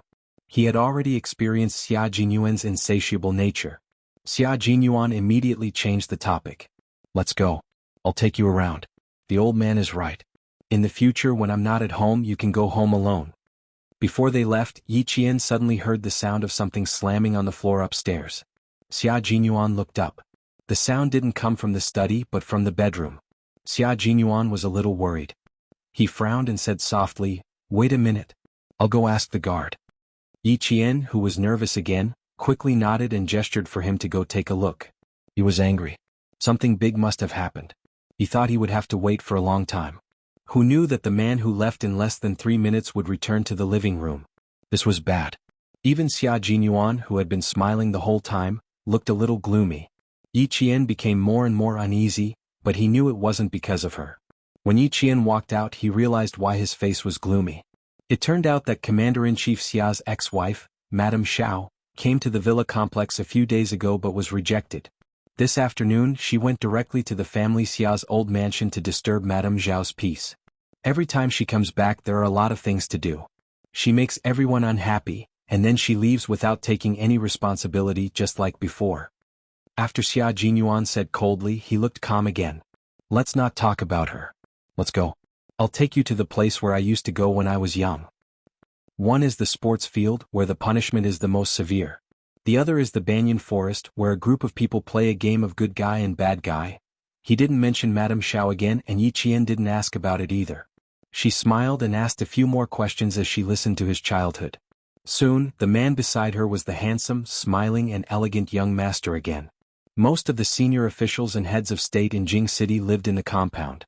Most of them were senior generals in the army. Xia Jinyuan didn't take her too far. Because it was a Sunday, they met a few people who knew Xia Jinyuan. Fortunately, the two of them did not hold hands and only chatted as they walked.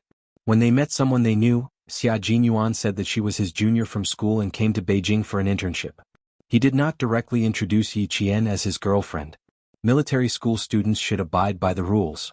They could be more presumptuous at home, but when they were outside, Xia Jinyuan was very careful about Yi Qian's reputation. He didn't want her to be criticized again. I'm not free tonight.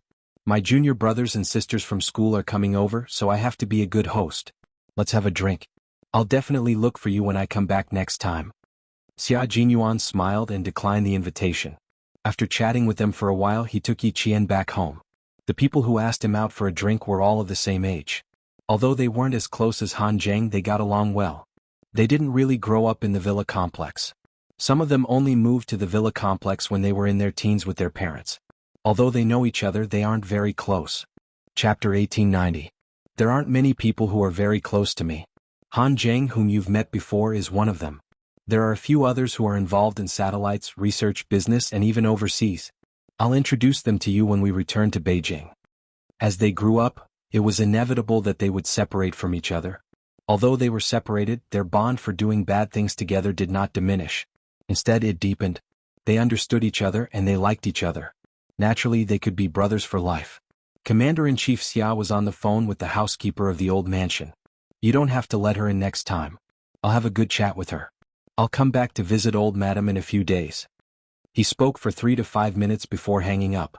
After changing into casual clothes, he asked the guard to call back the two who had gone out for a walk. After walking for a while, the two of them pushed the door open and entered without waiting for the guard to come out. They saw the commander-in-chief, who had changed into casual clothes and was wearing a dark blue coat, standing in the living room. When he saw the two of them enter, he smiled and said, I was just about to ask the guard to look for you when you came back. Although he was smiling, Yi Qian could tell that he did not look too good. He must have been angry just now. There was still anger between his eyebrows. The commander-in-chief was not wearing a military uniform. Even if he was wearing casual clothes, his military aura could not be concealed. In addition, there was still anger between his eyebrows. His aura was so strong that it made people feel pressured. Yi Qian secretly glanced at the man beside him. Seeing his natural expression, he felt a little relieved. Commander-in-Chief Xia, who was originally angry, smiled and said, Laolu, go get the car. We won't bring the guard today. It's just the three of us going out as a family. Xia Jinyuan, who acted as if he did not notice anything, sized him up and said, You're already a few decades old. Don't think that you're very young. You still have to pay attention to what you should. It's windy outside today. You'd better get a scarf. He asked the guard to go back to the room and get a scarf. In the past, the father and son often fought. When the father grew old and the son grew up, although they argued with each other, they were still filial. Yi Qian liked a warm family. Looking at the scene in front of him, the smile in his eyes was like a blooming flower, and his heart was full of joy. As for the unhappiness just now, it was like a stone thrown into a pond, and after the ripples it was calm. He's getting more and more involved. Although the commander-in-chief complained, the smile in his eyes could not lie. He looked at his son, who was half a head taller than him, and then looked at the girl standing behind him with a smile on her face. He sighed softly and said, This family finally looks like a family. It wasn't good to lose a mistress. It was too cold. Xia Jinyuan took the scarf from the guard and wrapped it around his father's neck. It's always looked like a home. I don't think there's anything different about it. In the future, when you have Yi Qian, you will also have grandchildren. Your home will be livelier and livelier every day. Yi Qian, who was standing behind her, twitched his mouth. The moment he saw the birth date, he was already thinking about having a child.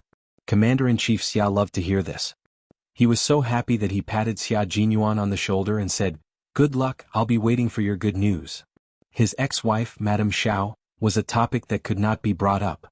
Forget it, it was better not to mention it. There was no need to dampen his spirits. Both father and son had similarities. Yi Qian finally understood what the similarities between the father and son in front of him were. They were both people who always thought one step ahead of others. Chapter 1891. By the time they left, it was already 5:30 p.m. Xia Jinyuan and Yi Qian, who had not changed into their casual clothes, walked out together with the commander-in-chief in their neat military uniforms. Their laughter was light and the atmosphere was very harmonious. The restaurant was not in a crowded area, but in the depths of Hudong Alley near Huangqing. They drove all the way to the entrance of a courtyard house. This used to be the residence of a high-ranking official, but now it was a private restaurant where ordinary people could not book a table even if they wanted to. There were 2 pairs of doors in front of Ruishi Townhouse, and there were already customers coming and going. In the twilight, it was obvious that they were all wealthy and respectable guests. The private room was antique, and the interior design was very typical of the Ming and Qing dynasties. Even the big chairs were made of high-quality yellow pear wood. There were small ornaments like jade bottles in the baguette. Although they were handicrafts, they were still expensive. Xia Jinyuan carefully pulled out a chair for Yi Jian and took over Commander-in-Chief Xia's coat. He didn't let the waiter help him hang it up himself. It's a private restaurant opened by an acquaintance.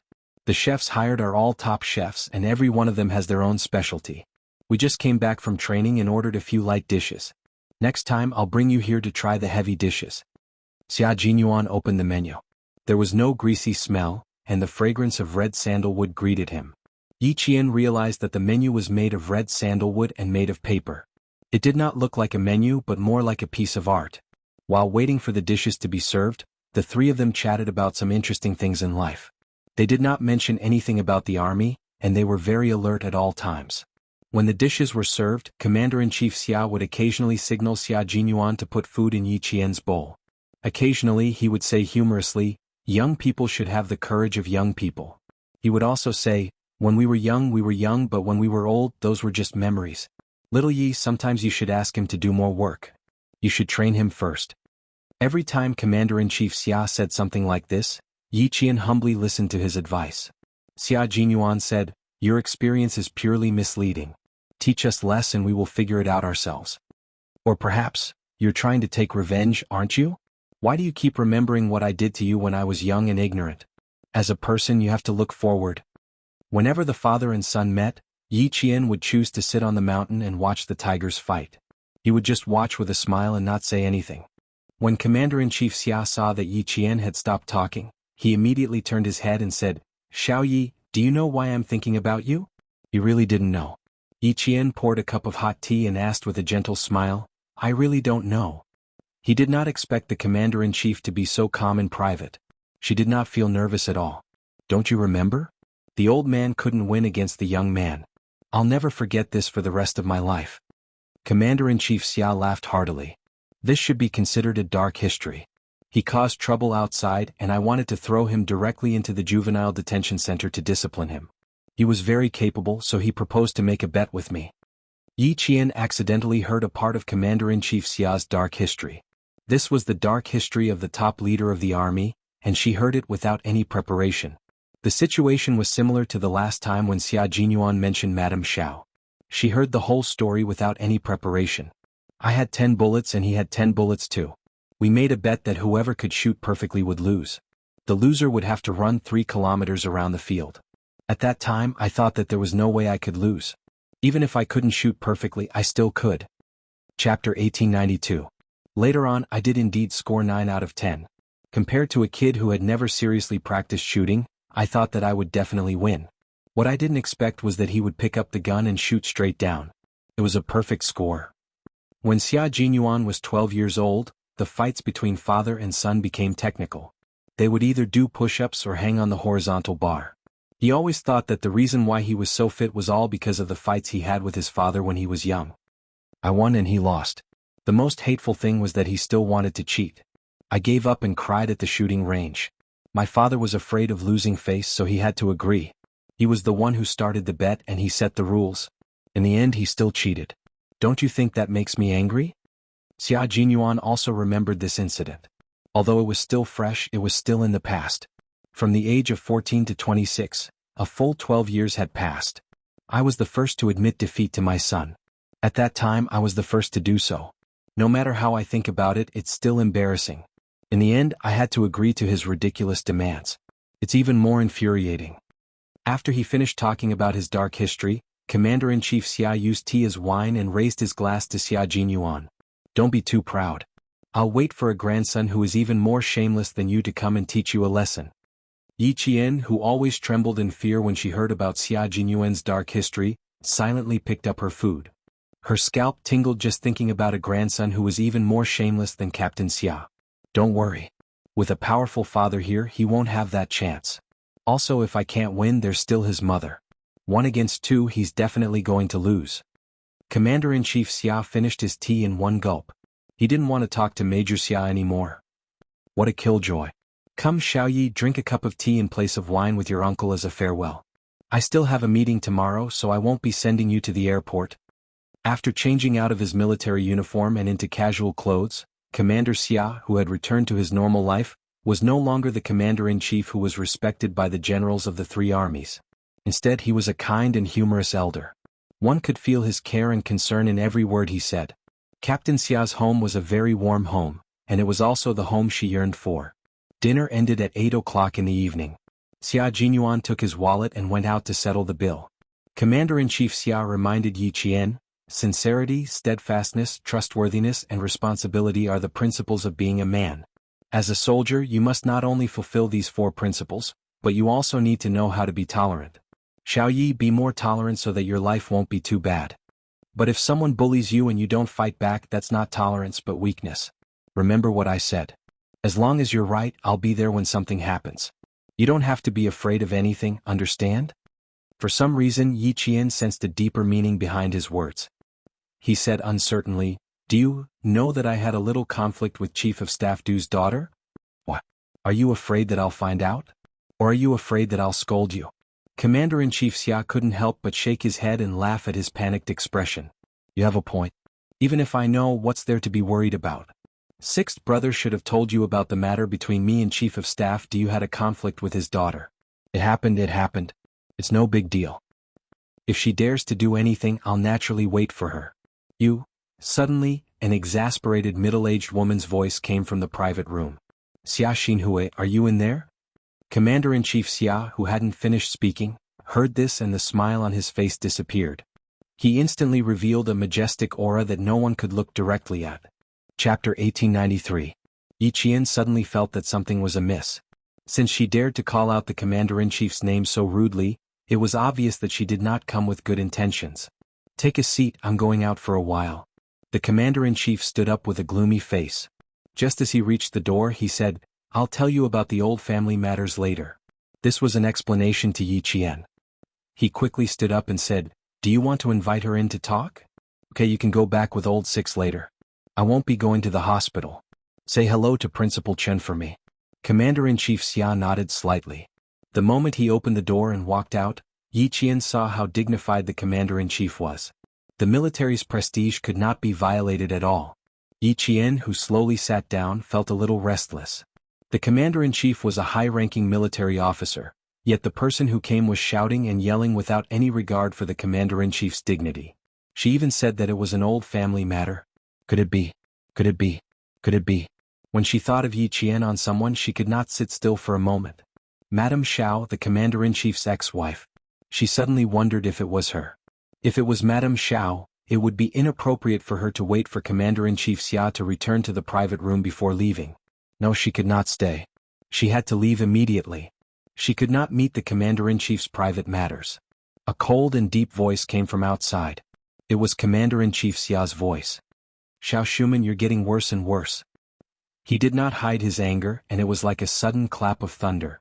Yi Qian, who could no longer sit still, stood up. She had to leave. The door was pushed open again. The elegant and handsome Xia Jinyuan walked over with a gloomy expression. Little fox, you can go back first. I need to help my father with something. Xia Jinyuan was in a bad mood. He didn't pay attention when he was paying the bill. He bumped into the person he didn't want to see the most.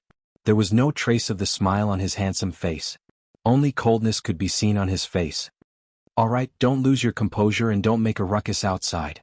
If you have anything to say, say it behind closed doors. Don't let others see you as a joke." Yi Qian didn't say it out loud, but Xia Jinyuan knew what she wanted to say. Xia Jinyuan nodded. "Don't worry, I won't give her a chance to make a scene. Let's go. I don't want you to get angry too." His biological mother, Madame Xiao, was definitely a weirdo. More than once, he had ridiculed Commander-in-Chief Xia for finding such a so-called talented woman back then. What talented woman? She was clearly a dull woman.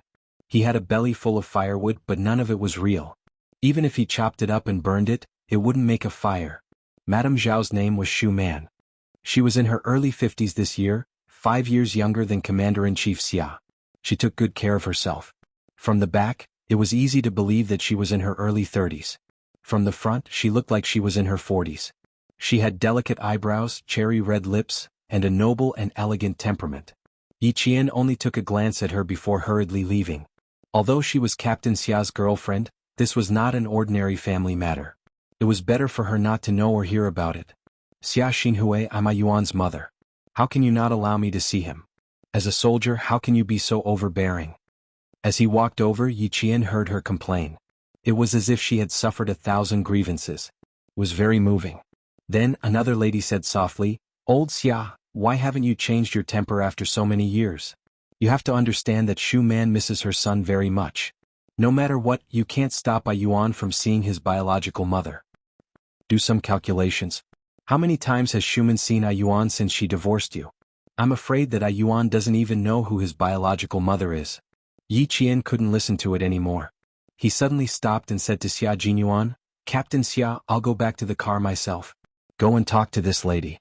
Don't think that they're in the right." Chapter 1894. Yi Qian was also a protective person. She did not dislike Madame Zhao's words. After all, they were husband and wife. Even if they were divorced, their relationship was not something outsiders could casually comment on. When it came to matters between husband and wife, both sides had their own say. Since they couldn't live together anymore, it was better for them to get a quick divorce so that they wouldn't drag it out and become enemies. Even their children would be implicated. The reason why she avoided the matter between Commander-in-Chief Xia and Madame Xiao was because she felt that it was enough for the two of them to solve their problems. There was no need for others to interfere. However, this Madame's advice was interesting. Her words were pleasant to hear, but the meaning behind her words, she was clearly trying to drive a wedge between them. It was said that a good man did not fight with a woman. With Commander-in-Chief Xia's current status, it was even more impossible for him to fight with her. That Madame had already convicted the Commander-in-Chief. Wasn't she just bullying the Commander-in-Chief because he was a man and his status made it inconvenient for him to argue with her? It was a pity that her current status was not very convenient. Otherwise she would definitely argue with this Madame. She could not go forward to argue, but Captain Xia could. As a son, he did not need to worry about the fact that he was facing two women. He only needed to remember that he was a son, and stand up for his father. I think this Madame did not come with good intentions. "Captain Xia, you should go and argue for the Commander-in-Chief. Solve your own family's problems behind closed doors. There is no need for those unrelated people to get involved." She was afraid that Xia Jinyuan did not understand what she meant. "Yi Qian, just make it clear. The Commander-in-Chief cannot argue with her, but you can." Yi Qian said softly and even pushed the man beside her. "Go quickly. Don't let the Commander-in-Chief be at a loss for words. If my father knew that his daughter-in-law was so protective of him, he would be happy again." Their nervous expressions were really cute. Their faces were tense, and they were worried that the old man would be taken advantage of. Xia Jinyuan directly held her face and kissed her forehead. He chuckled and said, "The old man will not be taken advantage of so easily.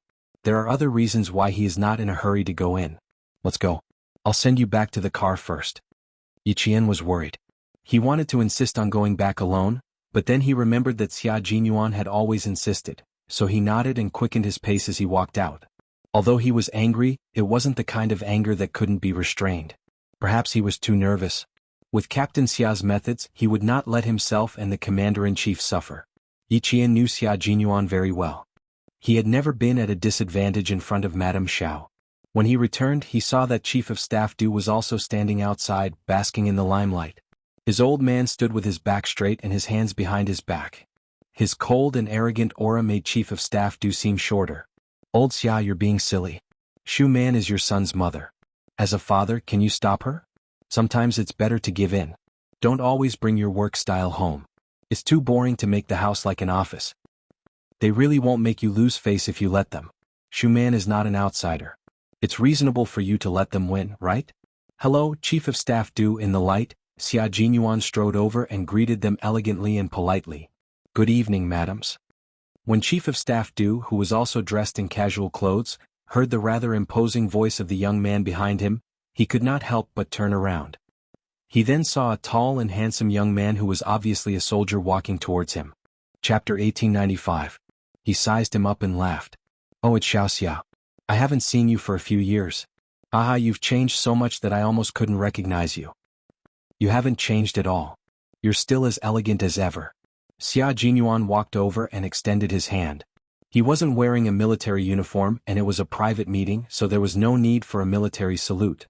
They could just shake hands. The moment the young and strong hand reached out, Chief of Staff Du's eyes darkened slightly. He smiled and said, No, I'm old. I'm 5 years older than your father and I'm already in my 60s. If I continue to change, I'll become an old man." Chief of Staff Du was 64 years old. He got married early and his eldest son, Du Kaiwei, was nearly 8 years older than Xia Jinyuan. Commander-in-Chief Xia frowned when he saw him coming over. Didn't he ask him to accompany Xiao Yi back to the hospital? Why did he come back? He glanced at his ex-wife who was opposing him and his frown deepened. She used to leave in a carefree manner, but now that she was old and envious of others who had children and grandchildren, she came back to look for sixth brother. "Xiao Shuman, you've really been naive for a lifetime." Mrs. Xiao, who had been naive for a lifetime, hadn't seen her biological son for many years. At that time she was so excited that tears were glistening in her eyes. Looking at her biological son who had grown so tall in the blink of an eye that she had to raise her head to see his appearance clearly, Mrs. Zhao's mouth trembled slightly. "Ayuan, don't you recognize me? Although you didn't raise me, you still gave birth to me. How can I not recognize you?" In the dim light, Xia Jinyuan, who had just finished exchanging greetings with Chief of Staff Du, lowered his eyes slightly and looked at Mrs. Xiao who had been searching for herself. He smiled faintly and said, "Don't think too much." Although he spoke politely with a smile on his face, there was an invisible wall of alienation that made Mrs. Xiao unable to get close to him. This discovery made Mrs. Xiao tremble slightly, and at the same time, tears burst out of her eyes. "Ayuan, do you hate Mom, you?" Before she could finish her words, Xia Jinyuan had already looked away. Madame Xiao had no choice but to swallow her words and secretly wipe away her tears. The slender major stood in front of everyone. His innate noble temperament made him stand out even in front of the 2 senior generals in the army. "It's such a cold day. Dad, why don't you and Chief of Staff Do go back to the box and talk about our family matters? Mrs. Li, you should come as well. You've always cared about my family. With you around, Mrs. Xiao will feel more at ease." Before Chief of Staff Du could understand the meaning of his words, Mrs. Li's expression had turned cold. She said lightly, "Shu Man, your son is blaming me for being nosy. Yes, I'm just an outsider. How can I intervene in the family affairs of Commander-in-Chief Xia? I'm meddling in other people's business. She's blaming me. It has nothing to do with you." Madame Xiao raised her hand and gently wiped away the tears that flowed out. She said to Madame Li, "I'll chat with the father and son. I won't eat with you and old Du. I'll thank you when I have time." Madame Li first looked at her husband, who shook his head slightly. She sighed and held Madame Zhao's well-maintained hand. "You don't have to be so polite with me. I'm really worried about old Xia's temper. Let me and old Du accompany you. If anything happens, you still have us. I won't trouble you and old Du. Chenglan, you go eat first. I'll talk to old Xia." Madame Xiao was not moved. She refused Madame Li's company and said to Chief of Staff Du, "Old Du, I'll leave you." Chapter 1896. Since she had already said so, what else could Chief of Staff Du say? He could only say, "Okay, I'll eat with Chenglan first. It won't be too late for you to come over if you're early." He then said to Commander-in-Chief Xia, "Old Xia, you two have a good chat. It's not a big deal. Since little Xia is also here, the family of 3 can sit down and have a good chat. There's nothing that can't be solved. We have to be meticulous in our work, but we can't do that to our family. We have to give in.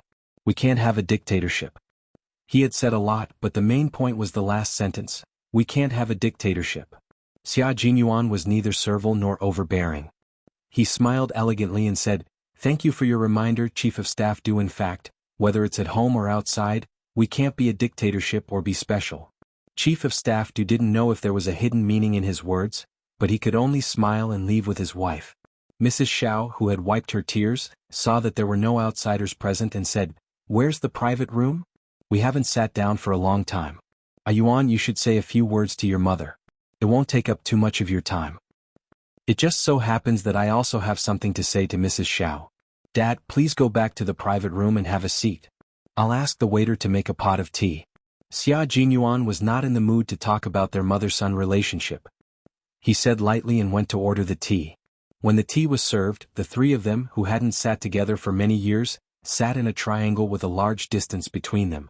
Mrs. Xiao looked at her son, who was unwilling to sit with her, and didn't even look at her. She only felt bitterness in her mouth. She then looked at her ex-husband, who was sitting opposite her. Although he was old, he had more aura than when he was young. He had stayed in the army all this time and was now a commander-in-chief. She didn't dare to look at him more than a few times. Old, they were all old. Thinking back to the absurdity of their youth, they only felt that it was a dream. Every mistake was a mistake and they didn't even have a chance to correct it. She didn't speak. Commander-in-Chief Xia was also calm. He sipped the freshly brewed hot tea and let his ex-wife look at him. Old Six often said that he had bad taste when he was young and found a woman who couldn't stand the pressure. In fact, he had good taste when he was young. When she was young, Miss Xiao was a famous talented woman. Although her family background was not as good as family Xia's, it was still a scholarly family in the south. Therefore, she had a scholarly temperament that ordinary women did not have. She had beautiful facial features and fair skin. She was proficient in music, chess, calligraphy, and painting. At the end of the 50s, such a woman was usually the target of a boy's crush. He was no exception. Among a group of gray students, he saw his ex-wife at first glance. She was talented, beautiful, gentle, and could speak fluent French and English. In that era, ex-wives were quite popular. He had good taste. However, he had forgotten that the two of them were not suitable to start a family. She was used to being accompanied by her family, but he was destined to be uncertain when he would return home. There was no right or wrong, it was just that they were not suitable for each other. One wanted to escape from a family without a husband, while the other didn't have the heart to make up for it. Divorce was inevitable. However, he did not expect Sixth Brother to dislike his ex-wife so much. Back then, his ex-wife had just given birth to Sixth Brother when she asked for a divorce. Later on, he had begged her to wait until Sixth Brother grew up before they divorced. When he was 3 years old, his ex-wife's patience reached the limit. Du Guiqiang's wife, Li Qinglan, brought back a gigolo. Good boy. The gigolo was none other than his ex-wife's neighbor who lived in France from the age of 12 to 15. Chapter 1897. When the childhood sweetheart met again, she disregarded his persuasion and insisted on a divorce. When he came back from the army and saw Lu, who was as small as a radish, he couldn't bear it and wanted to pursue him again. However, when his ex-wife found out, she was so scared that she flew to France to avoid seeing him. He had met Lu 3 times. Once when he was 10 years old, once when he was 16, and once when he was admitted to the military academy. They had met 3 times, so why did he dislike his ex-wife so much? Commander-in-Chief Xia was also quite puzzled. The room was silent, as if no one wanted to talk to her. Mrs. Xiao, who was over 50 years old, lit a cigarette for herself and slowly took a puff. She smiled bitterly as she blew out a smoke ring. "It's fine if you two think I'm being unreasonable, but Xia Xinhui, it's an indisputable fact that I'm Yuan's mother. It's something that can't be changed.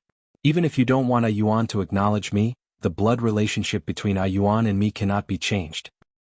It's my fault for going to the old house today to disturb the old lady's peace.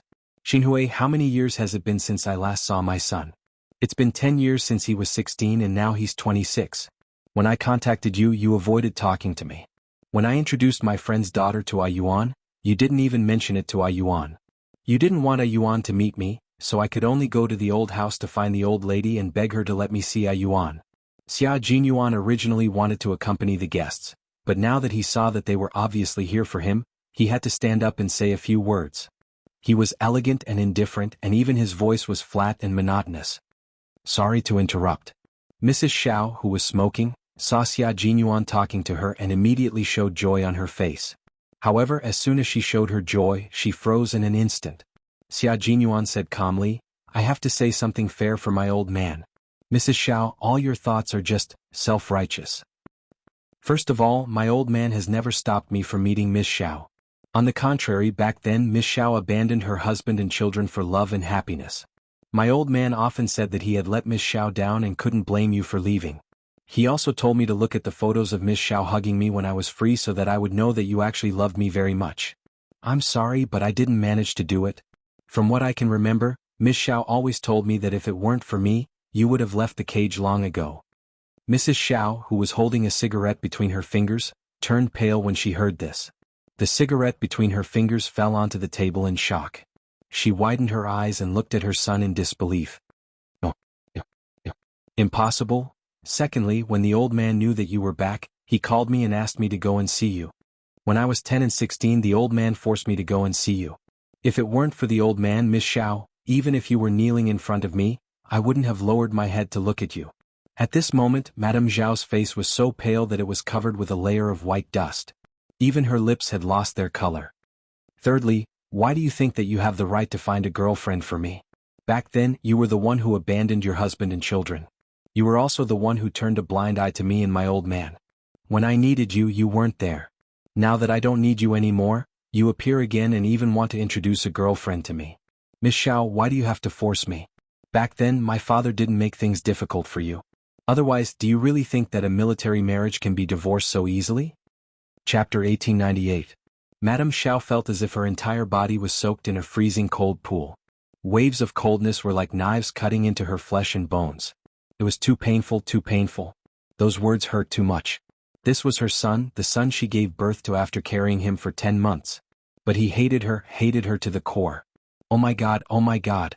She was such a failure in life that even her only family member hated her. Commander-in-Chief Xia did not have the habit of smoking. After hearing these words, he poured himself another cup of tea and sipped it without interrupting Xia Jinyuan. She would not give up until all hope was gone. He wanted to save some face for her, but she insisted on falling out with him. She was already in her 50s. If she continued to lose face like this, who knew how she would live in the future? Xia Jinyuan was a decisive person, especially when he saw that Madame Xiao had a good relationship with family Xia's political enemy. He knew that if he did not cut off the relationship, there would be trouble in the future. Madame Li was not a kind person. Some people became kinder as they got older, while some people became colder as they got older. Madame Li was the latter. In her eyes, only the Du family was the best. Family Xia had long been a thorn in her side. Who asked old man Xia to always be better than her husband? Since we've met today, I'll make things clear so that you won't blame the wrong person and think that old man Xia stopped me from letting you see me. You're wrong, Madame Xiao. You're really wrong. My father is a responsible man. He's a good old man who doesn't want his son to hate him. I'm the one who doesn't want to see you, not old man Xia. I don't dare to accept the women you introduced to me. I have to avoid all the things that you think are good in your eyes. I don't dare to accept them, and I'm also afraid of accepting them. I'm afraid that I'll accept your kindness. When I get married and have a child, I'll follow in old man Xia's footsteps and become both a father and a mother. I'll become an old man that no one wants. Yuan, don't say any more. It's Mom's fault. It's Mom's fault. Madame Xiao was sobbing uncontrollably. Mom was selfish. I only thought about myself and didn't think about you. Don't say any more. Mom was wrong. Mom was wrong. She cried sadly, but Xia Jinyuan was not moved at all. I don't have a mother. I only have an old man who is both a father and a mother. Don't keep calling me mother. I, Xia Jinyuan, have never called you that before and I won't in the future. It's too late for you to blame yourself now. I've already grown up. When I was 16 years old, it was all thanks to you that I scolded the old man and said that he was irresponsible for raising me like a piece of trash. I sincerely thank you, Miss Xiao. It was all thanks to your scolding that I woke up to today's Xia Jinyuan. Tea in place of wine. Thank you for scolding me back then. If it wasn't for you calling me trash, I think I would have really become a trash instead of joining the army like an old man. Here's a toast to you. Feel free to do as you please. Xia Jinyuan finished the warm tea in one gulp and looked at Madame Xiao, whose makeup was all smudged from crying. He placed the tissue on the table and turned it around. Wipe your face. I'm a cold-hearted person. I won't be moved even if you bleed and cry. Madame Xiao was crying so hard that she couldn't even open her eyes. Her son. He hated her so much. She was indeed self-righteous, and thought that as long as they were related by blood, everything would be different. Chapter 1899. Her life had been too smooth. When she was young, she did not suffer the hardships of her peers. Before the age of 12, she lived the life of a rich young lady with servants waiting on her. When she was 12, she went to France. When she was 15, she went to England. When she was 22, she came back to study and met Xia Xinhui, the son of a rich family. He doted on her. When she was 28, she gave birth to a Yuan. When she was 31, she divorced her childhood sweetheart and flew to France to settle down. Until now, she was used to being flattered, chased, and envied by others. She had forgotten. Only those who loved her would do that. Those who did not love her would not let her do as she pleased. His son did not love her, so he would not let her do as she pleased. If he wanted to introduce a girlfriend to his son, he would just say that she was not qualified. He was well-mannered and left himself some dignity. His tears seemed to be unstoppable. Chief Commander Xia winked at his son, who had a calm expression on his face. It was enough that he had said so much. If he continued, he might kill him. He was old and his heart was not in good condition. If he got a heart attack because of the brat's provocation, he would be in trouble. Xia Jinyuan, who still had a lot to say, saw that the old man kept winking at him. He even reminded Yi Jian in the end. Only then did he swallow back the words he had yet to say. Seeing that it was getting late, Major Xia, who thought that he had made himself clear, got up gracefully and politely said goodbye. It's getting late. I have something to do. Excuse me, Miss Xiao. Have a good night. Goodbye. The old man had already given him a look. Fine, for the old man's sake, he would not say anything. He would leave Miss Xiao, who was over 50 years old, with some dignity. However, if she was still stubborn, she could not blame him for being ruthless. Yi Qian, who had been waiting in the car for half an hour, saw a familiar figure walking out of the courtyard with high walls. His hands were in his trouser pockets, and his slender legs were walking step by step. His posture was relaxed, as if he was taking a leisurely stroll after a meal. There was not a trace of gloominess on his face. Yi Qian, who had his hand on the door handle, retracted it. It seemed that his mood was not affected. Not only was it not affected, but his steps were also much more relaxed than before he left. It seemed that Ms. Zhao's appearance did not have any impact. Yi Qian, who was sitting in the front passenger seat, stared at the tall figure walking over. She had to observe carefully. Captain Xia was very good at hiding his emotions. Her gaze fell on the car through the windshield, causing the major to look over as well. There were street lamps in the parking lot, and the dim yellow light illuminated the ground. It also faintly illuminated the beautiful face in the car. Xia Jinyuan raised the corner of his mouth and quickened his pace. He didn't need another woman in his life. His little fox was enough. On the way to the hospital, Xia Jinyuan mentioned Miss Xiao. Yi Qian paid close attention to him and confirmed that his mood was not affected. Only then did he feel relieved. Xia Jinyuan's mood was not affected, and neither was Commander-in-Chief Xia. Before leaving, he graciously asked his ex-wife where she was going, and he sent someone to send her back. Miss Xiao had a villa in Beijing. Every time she returned to China, she would stay there. She had just been hurt by her own son, so she did not plan to go back early. She declined Commander-in-Chief Xia's kindness and said in a low voice, "I'll go find Old Du, you can go first." Old Du was the chief of staff Du.